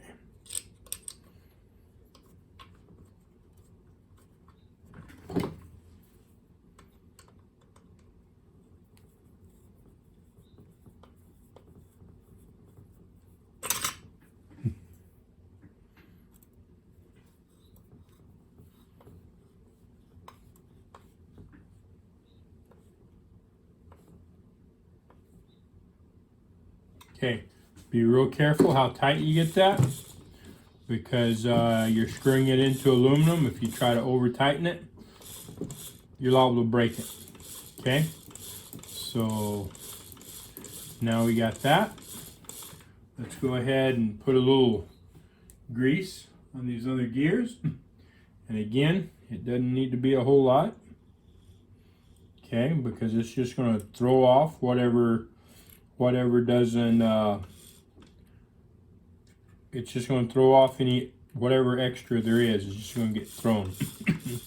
Right? In fact, you can see it kind of throwing that little bit right there right now. So I'm just going to take that off there. And that's really all that's needed. I'll put it on there one more time, but it's going to throw it. Try to spread it around, make sure.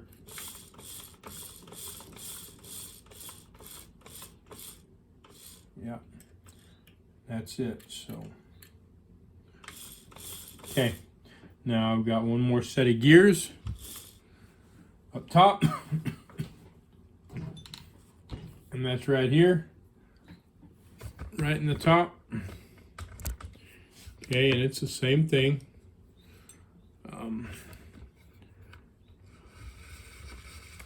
You want a little bit of grease, not a whole lot. Whoop, wrong side. I've got a little bit of grease right there. Put a little bit on there. I'll get a little extra. Put that on.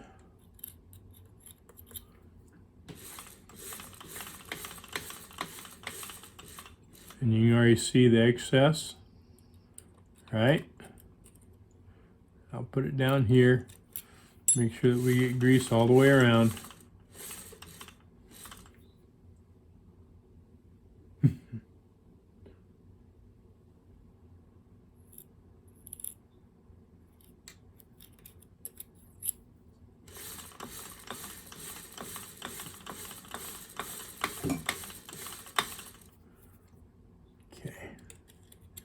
Think we got it. As you can see, it doesn't take a whole lot of grease at all. Just a little bit. Too much grease, like I said, just going to get thrown against the side off of it, and it will serve no purpose. So you want just enough to do the trick, and that's it. And if you get too much heavy grease on there, it'll really slow the machine down. All right, so now we need to lubricate it. So we're going to put some oil in here. This goes to this bushing on this end. We're going to put some oil over here. This goes to this bushing on this end. Okay.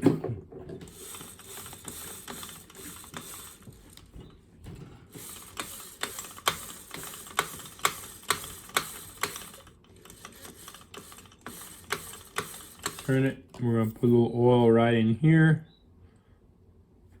Just like that. Now I'm going to put a little bit of grease right here. It don't take much. It don't take no whole heck of a lot. Just a little bit. A little bit goes a long way.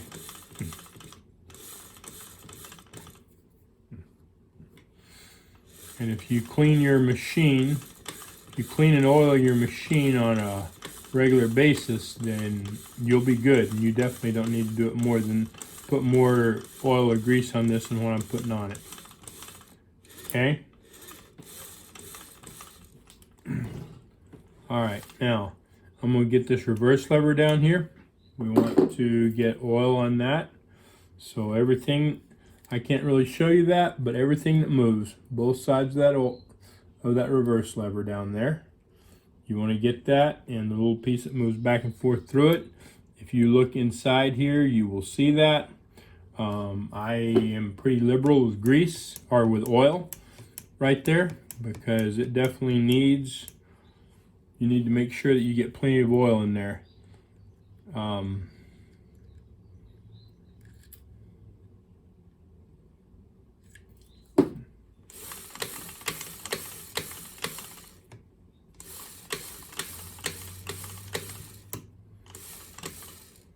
Yeah, and that right there already loosened up a little bit. It wasn't real tight, but it loosened up a little bit. You see all that gunk coming out of there? I don't know if you can see this or not. Look at that nastiness coming out of there. See that?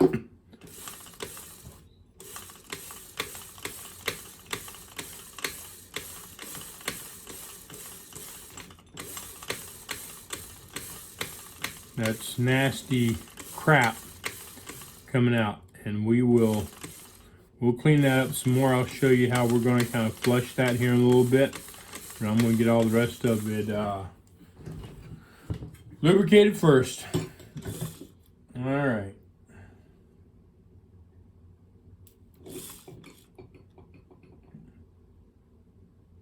So everything down here, all these pivot points on each end of the shaft, okay, everything that moves gets a little bit of grease or a little bit of oil. Even if you think that it might move a little bit, it gets a little bit of oil. You're not going to hurt it, okay? You're going to protect it by having it lubricated.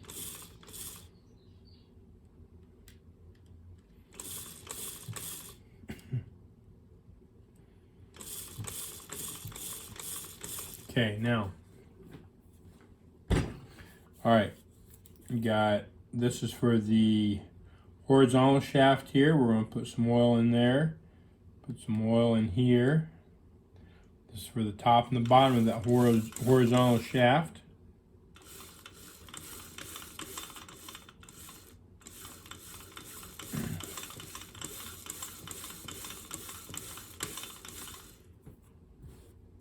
Okay, now we're going to get these right here on the bed.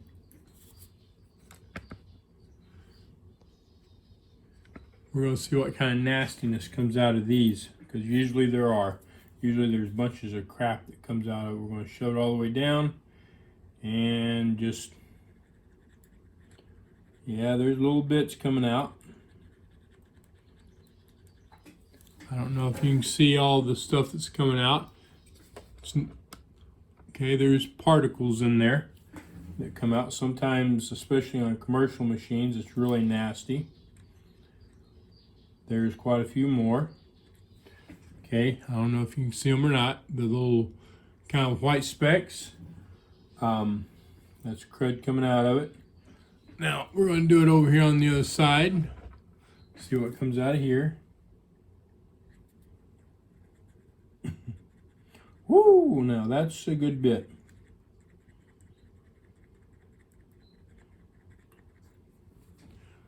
Okay, got quite a bit more coming out of there. I don't know if you can see that or not. There's lots of little stuff right here that just came out of that. All right, see if I can bring this down while that oil kind of runs away.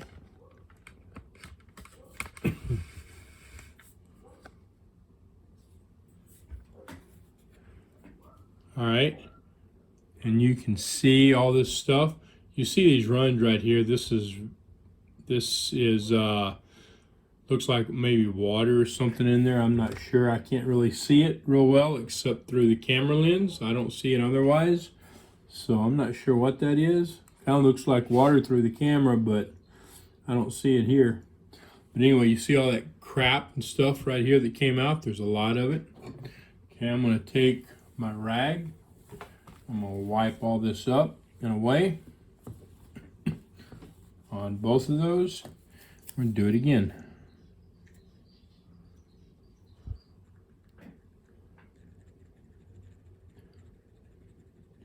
Getting a little bit, not near as much.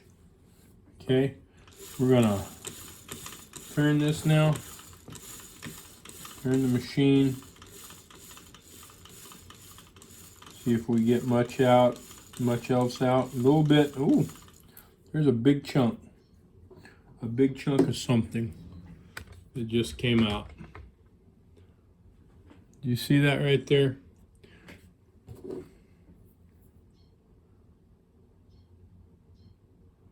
I don't know what that is.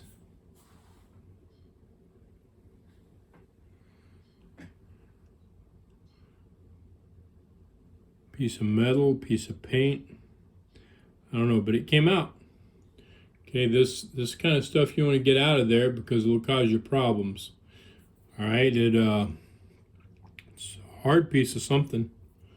It's quite hard. I don't know. Don't know exactly what it is, but it doesn't need to be in there. So we'll do this a little more here.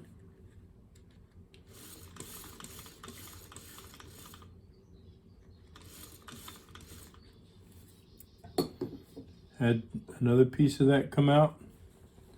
Okay, now we're going to do the other side again. I think we got the most of it out. It's not extreme amounts of stuff in here, but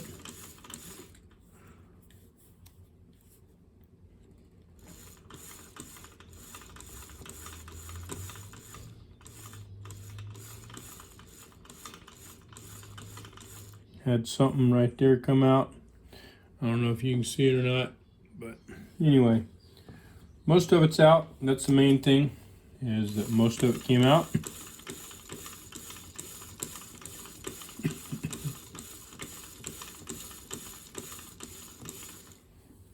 Okay, now turn this around.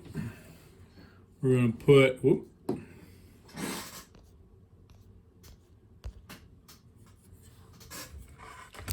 we're going to get a little bit of oil in here. Okay, you need to put a little bit of lubrication in this every time you use it. Every time you use it, this needs a little bit of lubrication. You don't have to take it all apart to do that. You can do it with it together, but it needs a little bit of lubrication. It's going to keep it lubed, and it's going to help to remove the stuff that should not be in there. Okay, so clean that out just like that. And that's good and lubed up. Then we need to do the needle bar. Need to get the needle bar lubricated. Okay, so it's not real dirty. It wasn't. I'm just kind of wiping it out. Make sure that any little bit of stuff that's in there comes out. If you've got a bunch of grease, a bunch of nastiness in there, you need to get it out.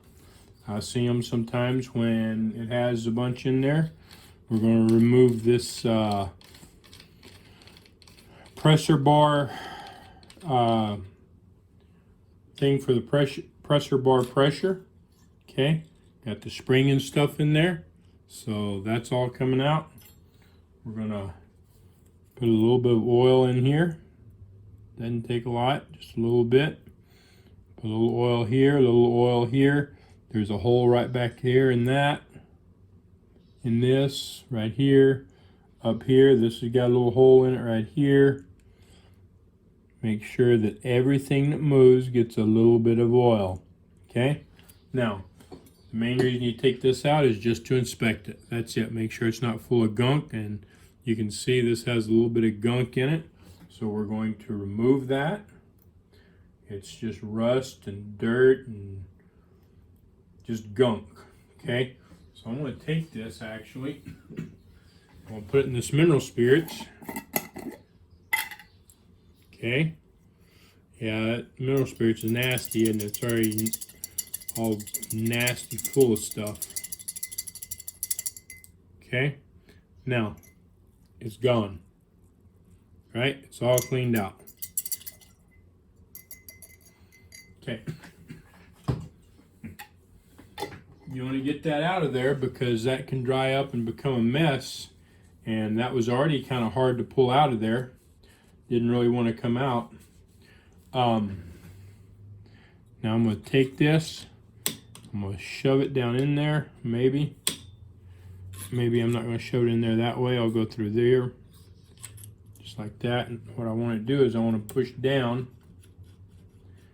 I want to see if I'm going to get anything else out of there with it. Okay. If you want, you can take that. If there's a bunch of crap in there, you may have to take this apart and clean it up. We don't have to. So I'm going to just finish lubricating this. Put a little bit of lubricant on there. Make sure it's lubed up good. Put it back together because I didn't get a bunch of gunk out of it. Okay, put a little bit of lubricant right here on that. You could actually put a little bit of grease on there if you wanted. It wouldn't hurt anything. Oh, I need to put a little bit of oil on the threads. Okay. Put it back together. Hold that in place. Make sure that it's going to go back together right.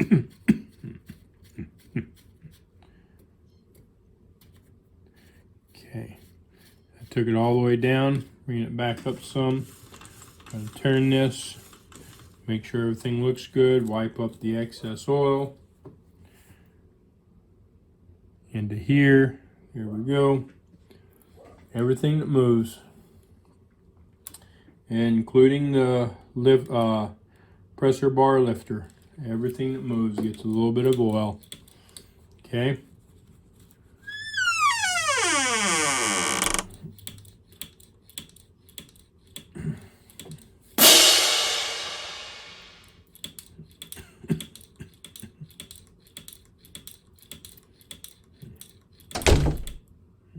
Oil has a good ways to go on this pressure bar, so I want to make sure that I get it in there good.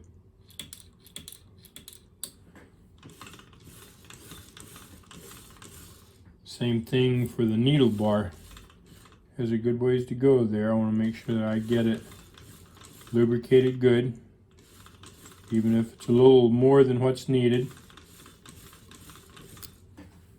Okay. Do you have any questions? What questions do you have? Is there something I'm not covering? Let me know. Let me know in the comments. Okay? All right. So there's that. Now, notice I don't have a needle in here because I don't have this plate on here or anything for what I'm fixing to do. Okay? Oh, I've got the foot feed plugged in, and we're going to plug the machine in and run it a minute. See how it runs, see how it sounds.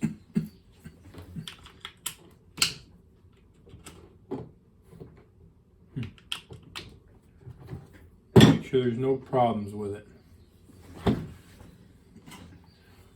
I got to take the slide apart. Light comes on. All right.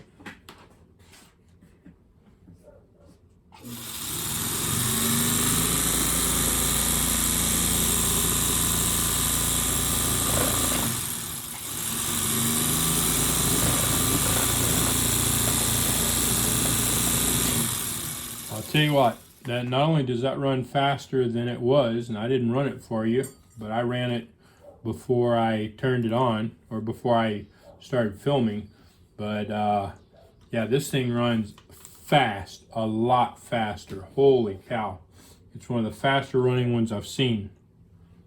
It runs so fast it kind of makes me nervous.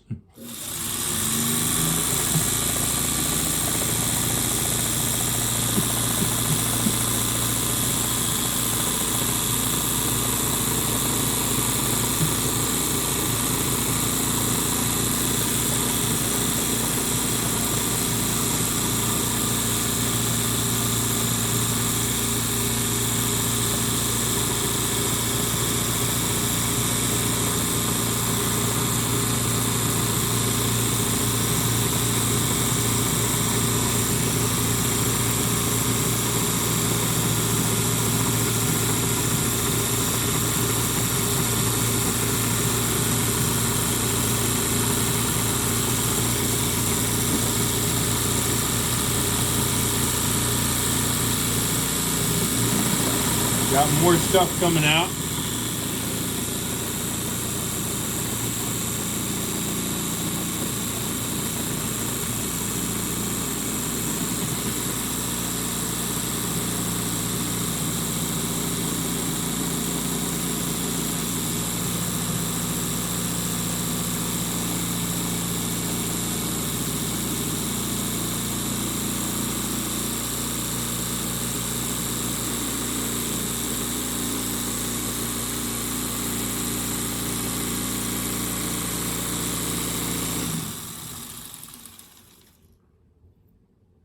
Okay. All right, that's looking good. So what I'm doing right there is I'm flushing it. I'm flushing all the crap out of it, all these pieces of gunk, okay? That whatever happens to be in there. There we go.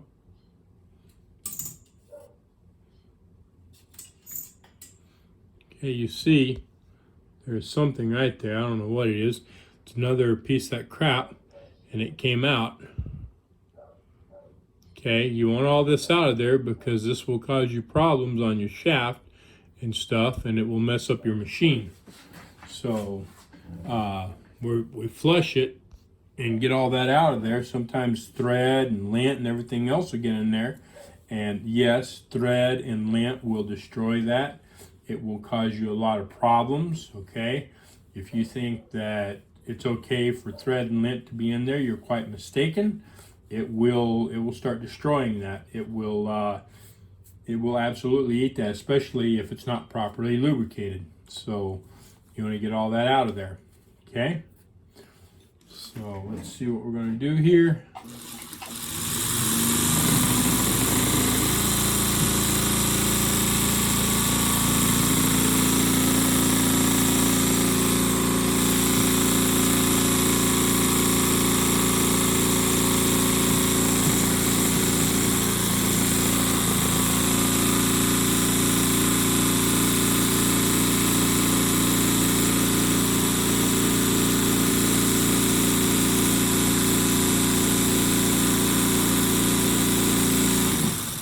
Okay, so that's looking pretty good. I think that's lubricated well. You get just the right mix of oil and grease on it. You don't, if you get too much grease, it will slow it down. If you don't, especially that bearing on the motor that we talked about, if that grease gets dried out, it'll slow it down. If you don't have enough in there, you'll wear it out. Okay. So what questions do you have? Let me know. Let me know in the comments what questions you have, so I can answer them or try to help you with them. All right. All right. So then we just need to put it back together, and then I need to repair this, and we'll be about good to go. If you're finding this video helpful, if it's helping you to service your 301, or you're finding it interesting or whatever, do me a favor and like and subscribe to the channel. like the video and subscribe to the channel as well. If you know someone who has a 301 or is thinking of getting a 301 and they need help servicing it, then please share this video with them so that they can benefit from it as well. Thank you. Okay, now we're going to take this light cover off. I almost forgot that. And just check, make sure everything in there is pretty clean. See if there's anything that needs to be done in there. And then we need to repair this. And we haven't lubricated the bobbin winder. That's pretty easy. Just it should turn pretty simple like this. If it's not turning, then it's probably because it's just got a bunch of gunk in there, and you'll have to add oil several times and turn it until it starts turning more freely. And if it is that bad, then as you add oil, you'll probably start seeing a lot of gunk. And just like we flushed some of the other areas, you'll need to flush this. In fact, you see this right here is already turning better just from that little bit of oil, and it wasn't tight, but it would stop as soon as I quit turning by hand, and now it doesn't. It turns a little bit more. Whoop. So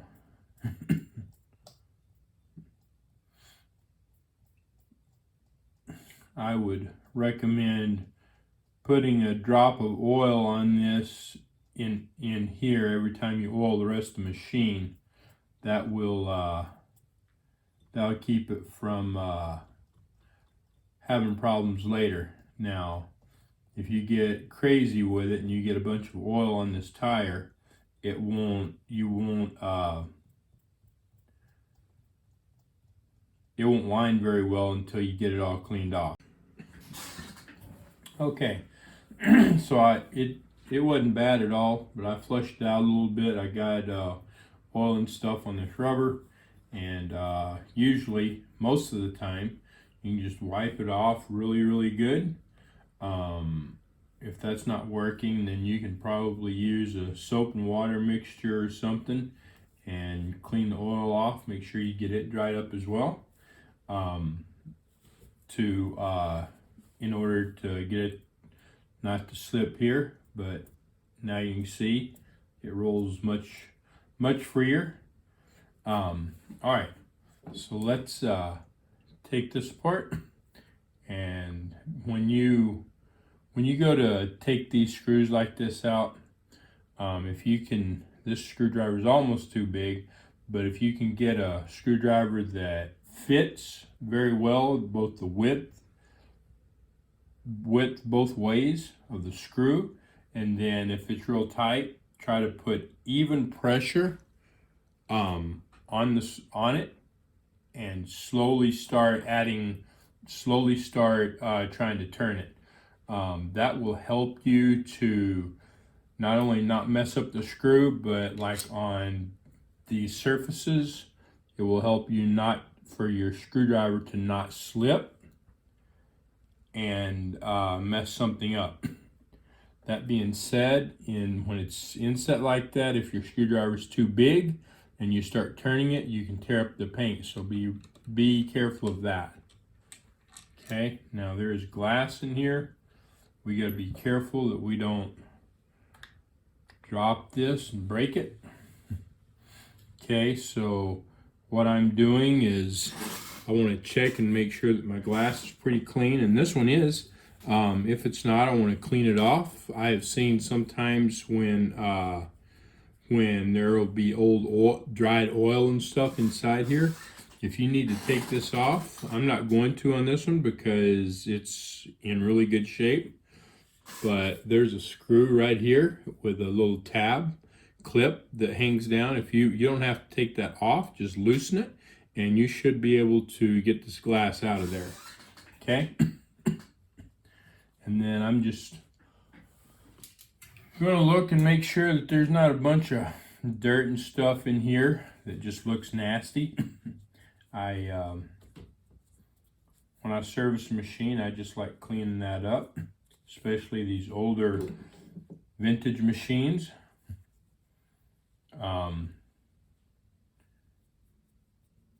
Be careful in nooks and crannies, like I'm using this piece of metal, but you want to be real careful that you don't mess up the paint. I'm going to try to get some of that out of there. I'm going to use some of these mineral spirits. Okay. Now we'll put this back together. And get all my fingerprints off of it.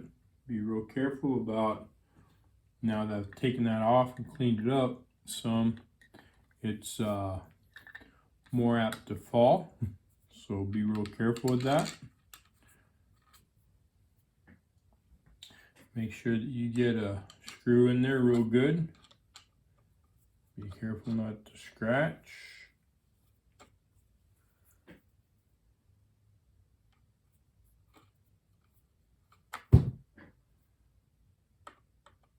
Thank God that didn't hit the bed.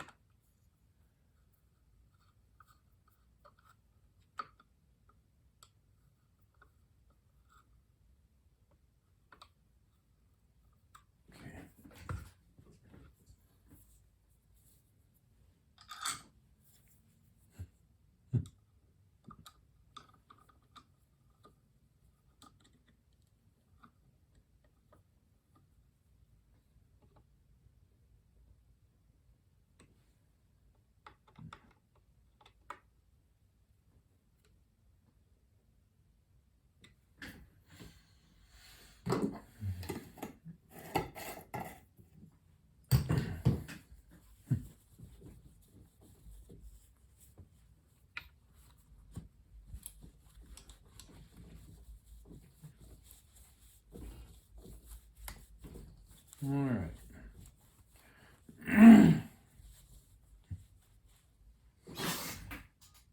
Okay, so now we're going to see about fixing this spool pin holder for the bobbin winder. I want to show you what this looks like here. You can kind of see right there how it was fitted in there at one time, and it was just properly fitted so that this would just go in there and stay in there and sit there, right? But now obviously for whatever reason it got pulled out, broke out, busted out, whatever, and now it won't stay. So I'm going to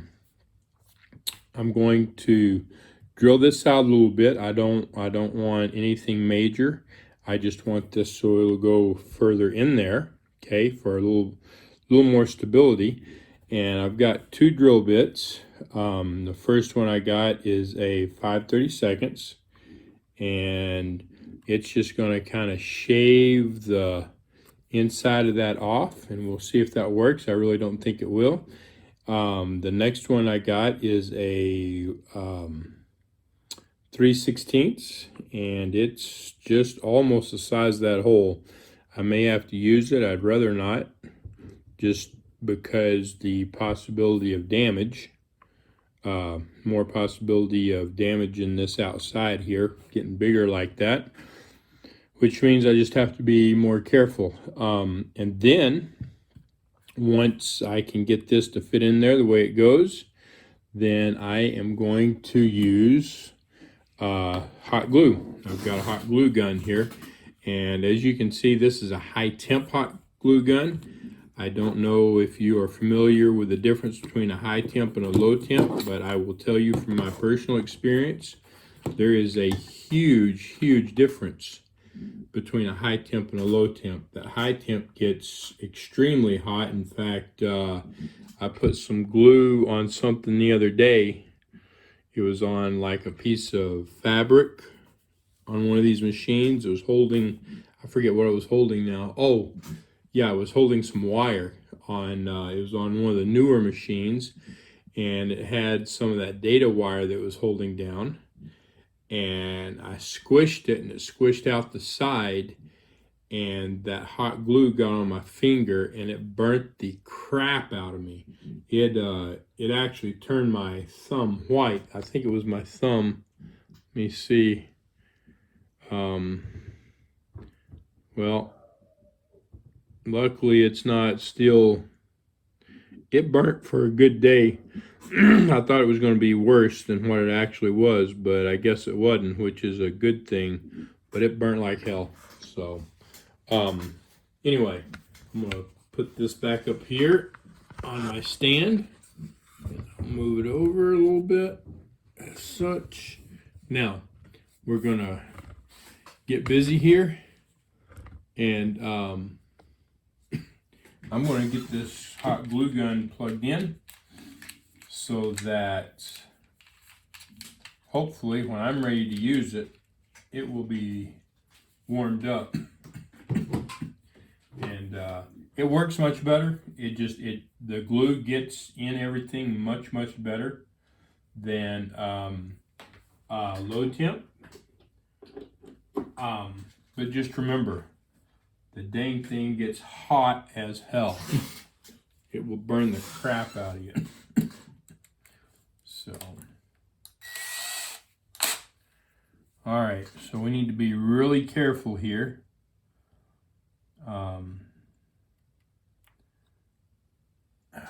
That wheel's in my way for doing this. I'm gonna take it off because I don't want to mess this up. I don't know if this screwdriver is going to work or not. There we go. Okay.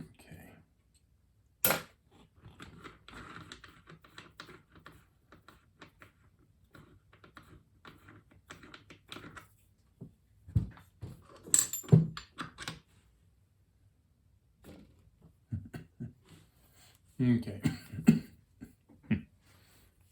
And just very careful. You're in my way. Probably still in my way right there. Yeah. Take the rubber off of it. That'll make it a little bit smaller.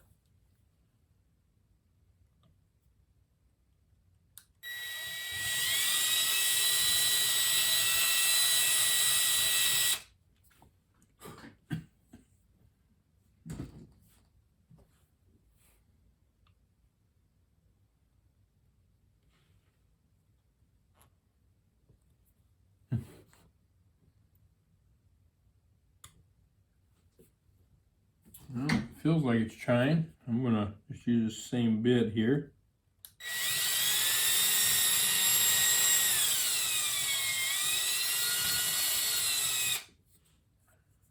Just see if I clean the edges of it up a little bit and see if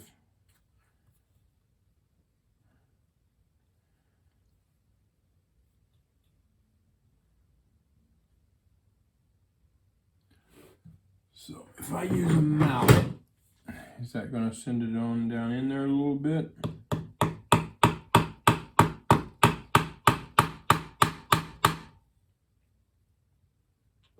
Wow, that feels good. I may not need to use any. There we go. All right, that's gonna work out good. I am going to use hot glue on it because I want to make sure that it stays permanently. So between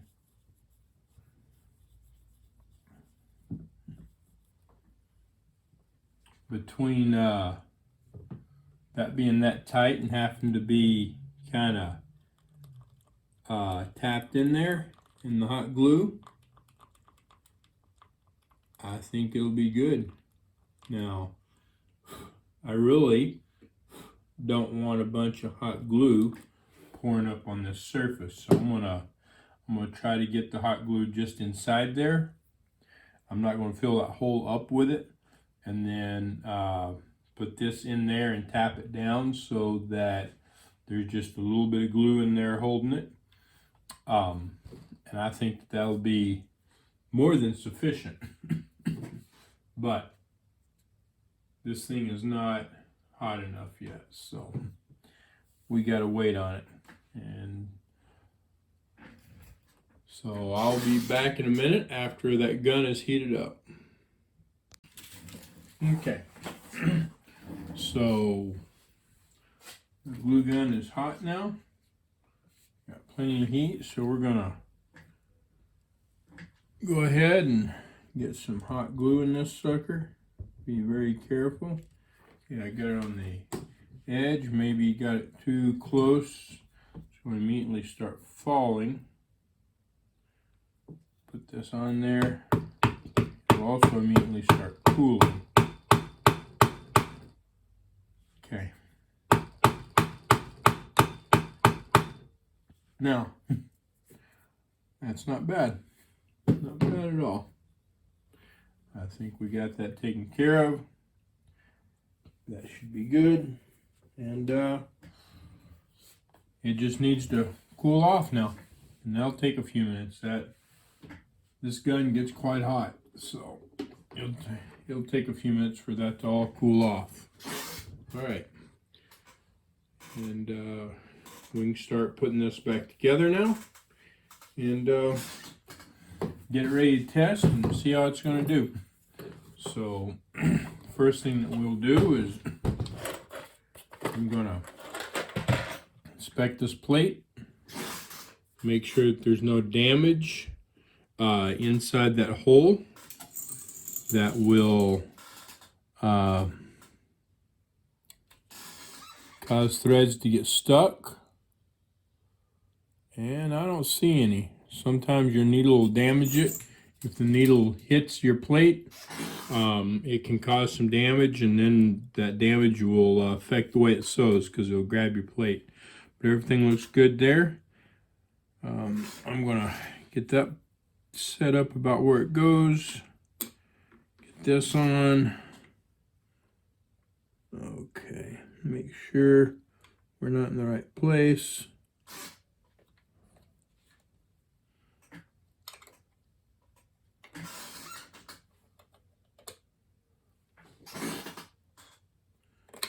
There we go. Now, there it is. All right, so got everything in place. Now I get my screws in there.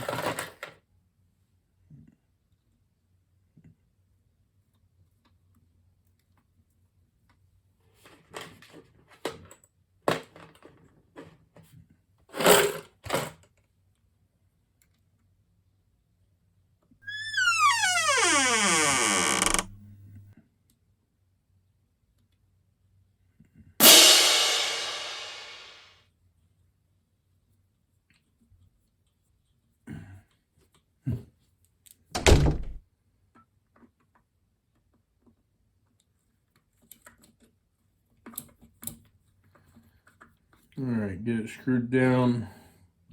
And the screws snug. You don't have to kill them. It doesn't have to be so freaking tight that you can't hardly get it undone. They just need to be nice and snug so they're not going to loosen off, and it's going to hold everything in place. And before I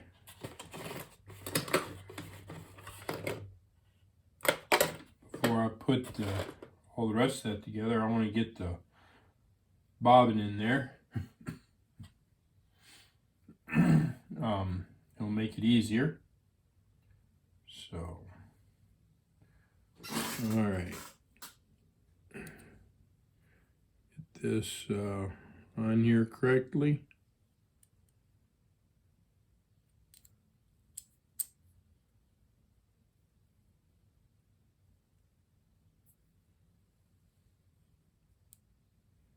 All right, so there we are. It's in there. Now lift this up a little bit and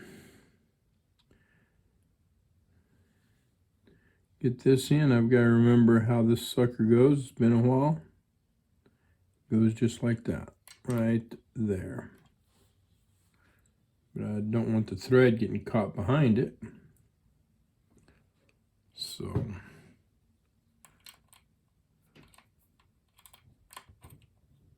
make sure it pops in. Make sure that this doesn't just kind of flop loosely. Make sure if you pull it, the spring pulls it back. Okay? All right, so there's that. Now, we can, let's put the door back on. Okay, just like this. And we'll close it. Then we'll put the top back on. Just as so.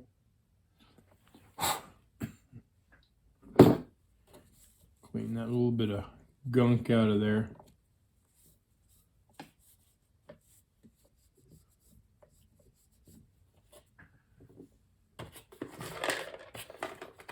Get the screws back in it.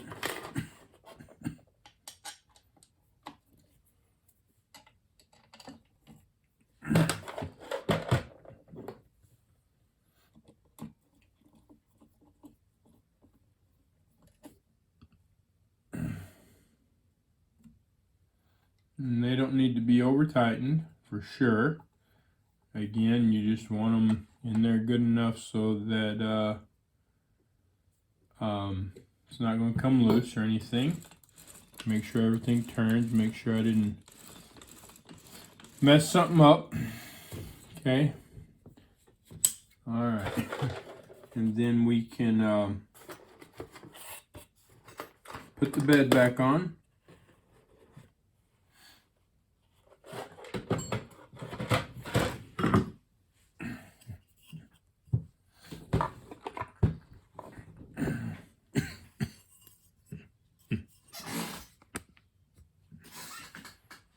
And be careful not to not to get it in the wrong place and mess something up. When you're putting this bed on, you need to be really careful. Some of them fit tighter than others, and if you don't get it on just right and you try to force it, you'll break it. This is, you know, very fragile aluminum that doesn't take a whole lot to break. So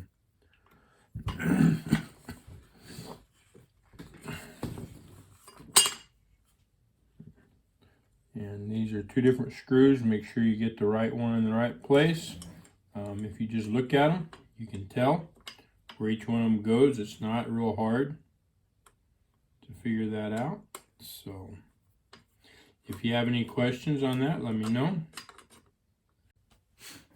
Okay, so we're going to replace the feet on this.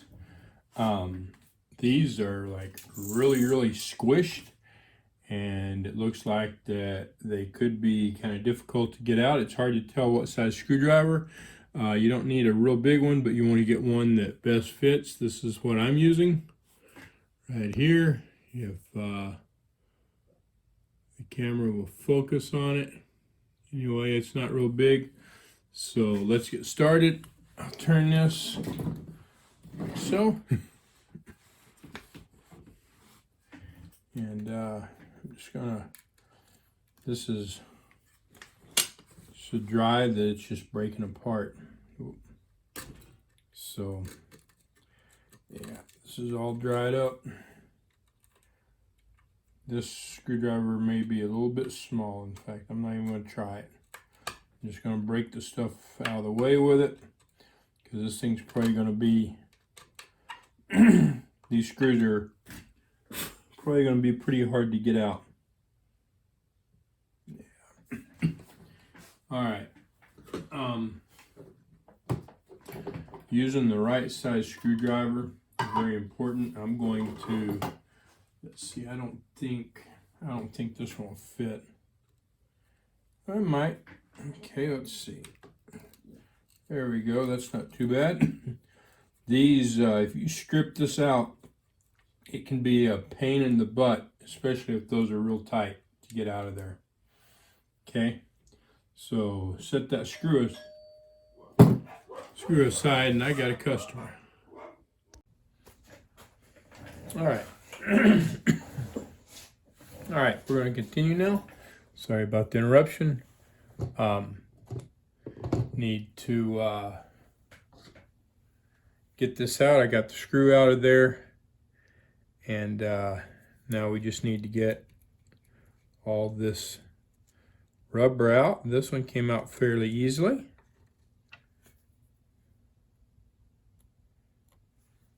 See if that'll work. There we go.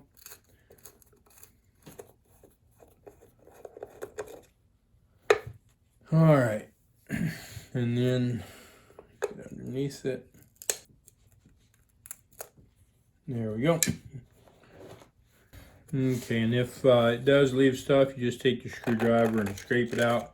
You want to get all of it out possible so that the new ones fit in there properly. Over here, and we will get these replaced.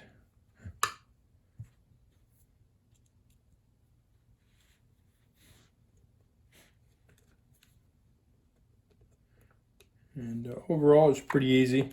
The worst part's if they really start sticking in there, then that becomes an issue.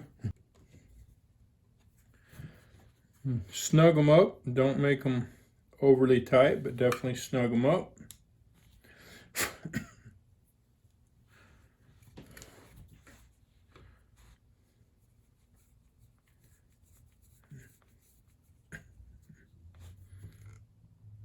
Okay, there they are.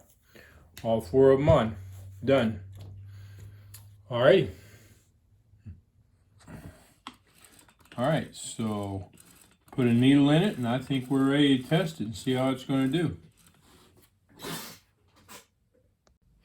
Okay, so now we're going to thread the machine and test it. I've got white thread underneath. I'm going to use red, burgundy, or whatever on the top right here. So here we go. Put this on here. We're going to go to this thread guide first. In there, you'll lay in this trench right here, down through this thread guide. Make sure that the presser foot is up so that it opens the tension discs. Into the tension disc to spring, pull up. Now I'm going to get into this thread guide right here.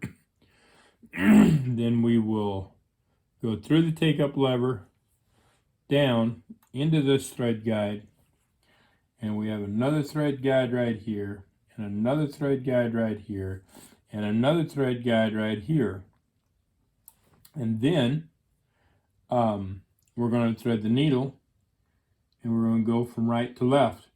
Now remember, I told you that this needle sits weird, so the scarf is on the left-hand side, with the scarf, which is the back needle, is on the left-hand side, and the groove on the needle that goes all the way up and down it, which is the front, is on the right-hand side.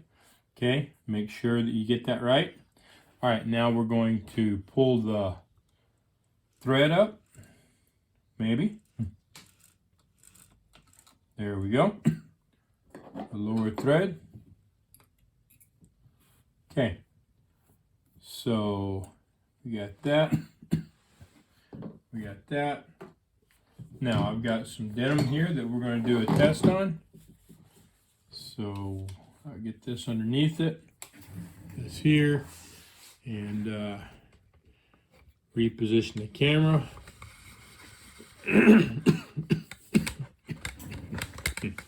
See if we can get better positioning so we can see what's going on. Okay. Now I'm going to set the tension on about 4. Okay. All right. Get this thing plugged back in. Plug back in. Okay, we're going to turn the light on. Look at that, it works.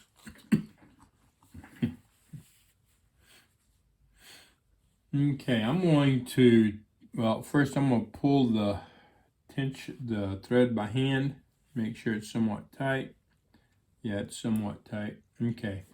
Now I'm going to turn this by hand to start with, because if there's any problems, I'm going to feel it first rather than just take off sewing and then have a ton of problems, right? So the first thing I'm going to do is turn it by hand. That way, if there's any problems happening, I'm going to feel the problems and know right away that, hey, we got an issue that I need to resolve before I make a huge mess. Okay, that's looking good. All right, let's see what it'll do when I put a little juice to it.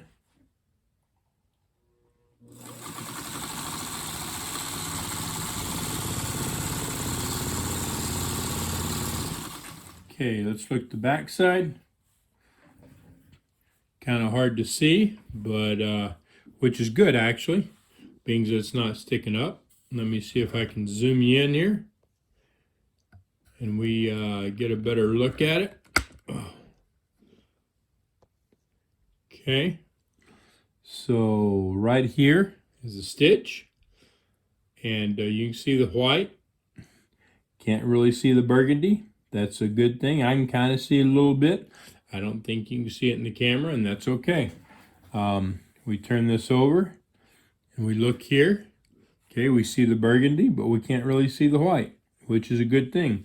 That means that the stitch is being made up in the fabric, right? Right where it should be. So we're going to go a little more and just see what it'll do. Here we go.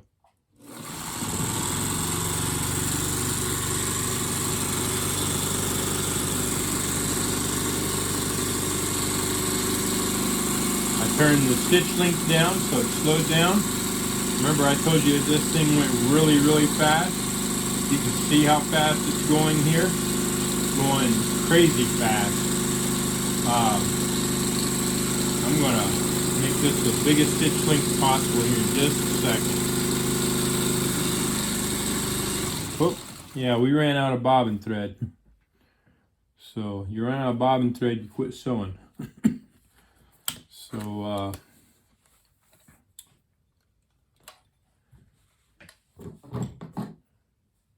cut this, look on the back. That all looks good. It looks really good, right? Okay, so it's sewing great. Just make sure that was the problem. And it sure was. That was it. So anyway, there you go. This thing is sewing great. It's doing great.